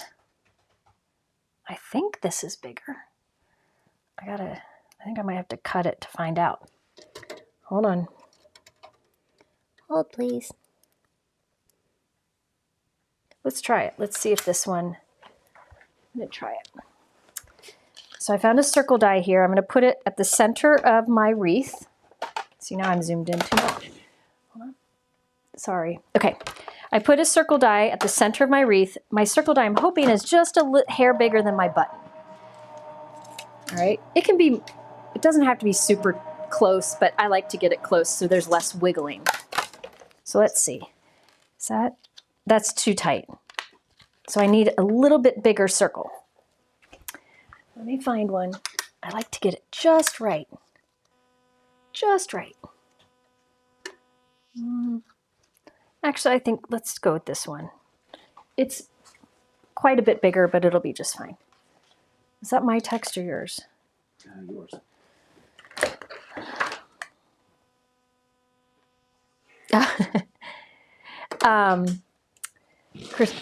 Jana said, you need more, just texted me and said, does Concord and I need to send you more Capri cardstock? Nah, I can buy some. No worries, Jana. I'm good. Okay. Let Mama think here. Again, this is the Bouquet Turnabout stamp that I used for this wreath. Okay, so I cut a hole at the center of what I want to spin, and the hole is just a bit bigger than that button. Whatever size button you have. If you have a smaller button, use a smaller circle. But here you can see how big the hole is close in size to the button. Just a little bit bigger, okay? So that if you put your finger on the button, this will just spin around it. All right, so there's that. Now I need my background of my card. I think I'm going to just do white background. So actually, let's do this. I'm going to use just white background with a white frame. Can you scroll it? Let me put my circle back. I keep all my circle dies stuck on a magnetic board inside of one of my cabinets, so I can easily just go over. I really do recommend having nesting circle die sets. I have quite a few, but you can get the nesting circle dies from Waffle Flower, and then there are additional nesting circle dies, and between the two you have every size. Like the additional set has the in-between sizes. You could have any size you could possibly want. Any size you could possibly want with the two. There are a few companies that do that, but I like the Waffle Flower ones a lot. Okay, so I used the A7 detailed frame die, just like the A2 version, but for the A7, I'm going to put that around the edge of a white 5x7 card. Okay, so this is a white 5x7 card base. Let me put glue on the back of this. Speed crafting. Now I could do like some subtle stenciling or like a big embossing folder on this background or something, but I'm not. I'm going simple. So this frame will go right onto the card. So there will be a frame right up against the edge of my 5x7 card, which just adds a nice finishing look. I'll give you a closer look in a moment. Okay, my wreath I want right there. Easy enough. So I'm holding my wreath where I want it. No glue on it. Holding my wreath where I want it. And I'll put glue. Okay, normally I use liquid glue. But I'm not going to use liquid glue here because it takes a little time to dry on a button. And you'd have to sit here and wait for it. And I don't want to do that before I show you how it spins. So I'm just going to put a little piece of double-sided tape on it. But usually I would just use liquid glue, like Gina K's liquid glue. But again, I want to save time so I can show you the spinning action right away. This is super simple. This is the simplest way to make something spin, and it works really well with wreath images like this one.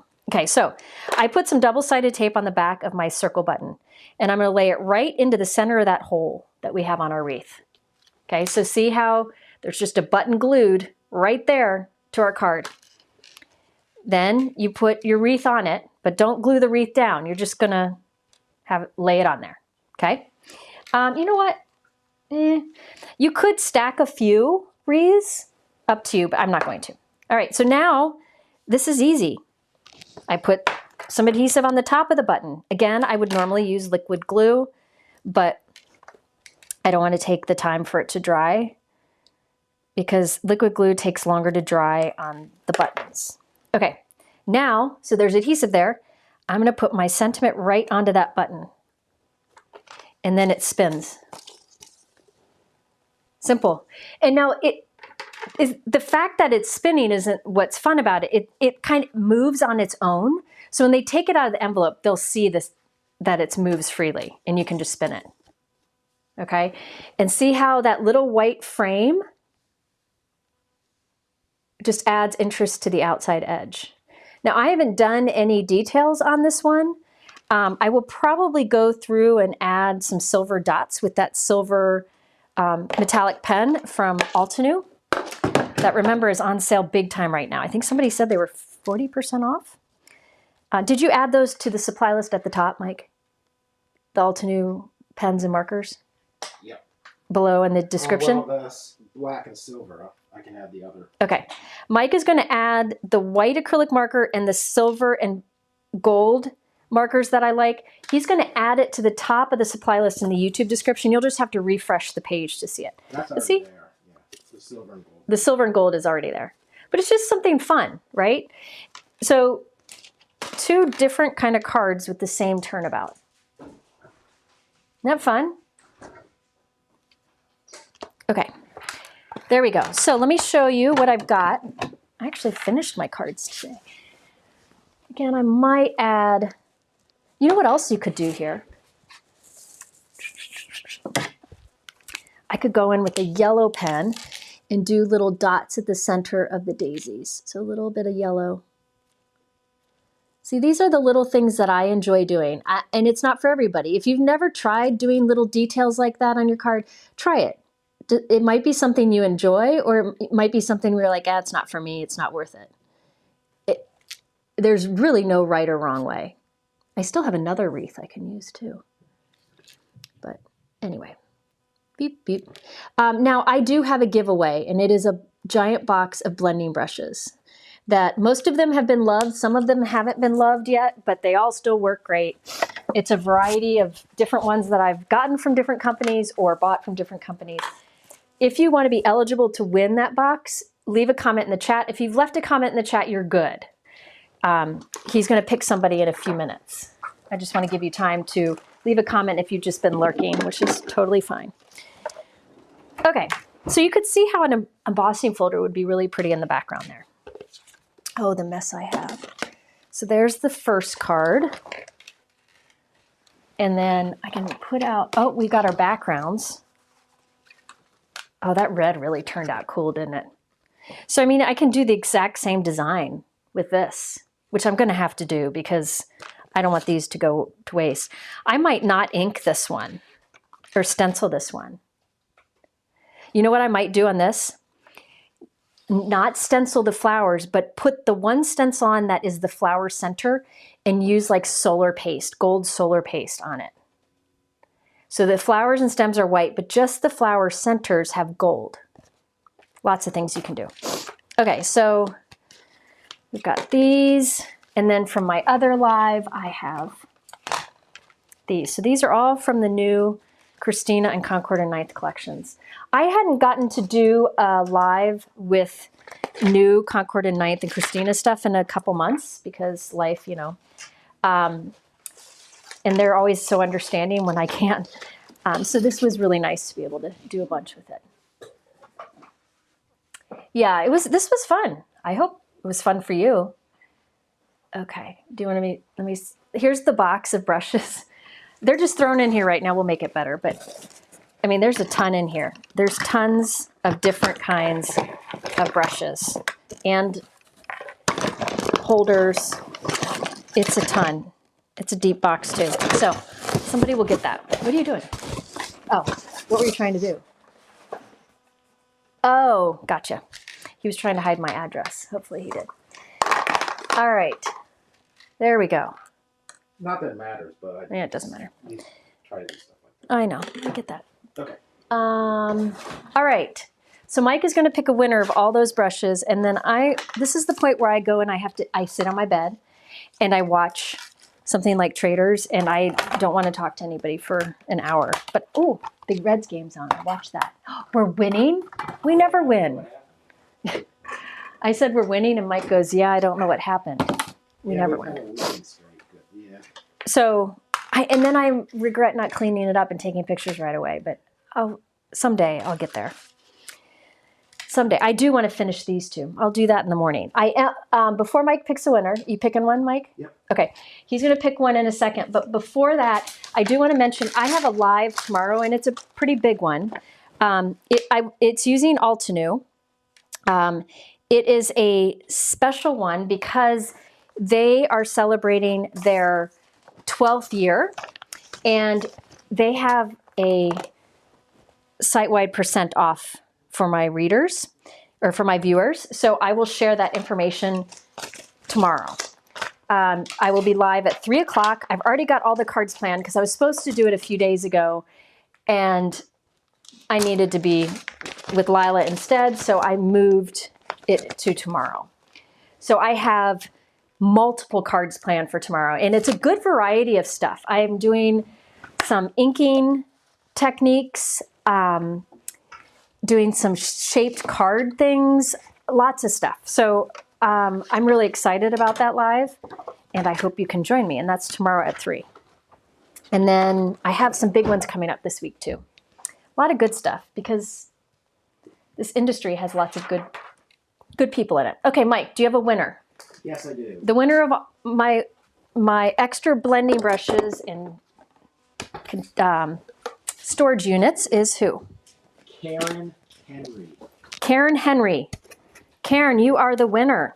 If you go to my website, at the top, you can do the contact me and send me your address, and I will get that sent to you along with a handmade card. All right? I pinned the message with the name in it, so if you're unsure, yeah. And we're going to get Mike a mic. Yep. Mike's going to get a mic. I just have to know how to mute myself so I don't have chewing noises or Yeah, he's usually eating or taking a dog outside during it too. All right, well, this was fun. Lots of good Concord and Night stuff. So again, I'll be live tomorrow at 3. And I also have another fun live Wednesday at 3, but I'm not sure about Monday and Tuesday yet. So again, the best way to find out when I go live is to join my Facebook group, the Share Handmade Kindness Facebook group. And also you can go to the link that's below. You can go to the description below. There is a link where you can sign up to get a text a half hour before I go live. And it is 3 p.m. Eastern time. I usually go live 3 or 4 p.m., but it'll be 3 tomorrow. And check the pinned message to make sure you're the right Karen and right Henry. Karen Henry. Because there were some similar but different names. Okay, yeah. But I always stick to the person I pick first. The pinned message is the Karen Henry who won, in case there's more than one.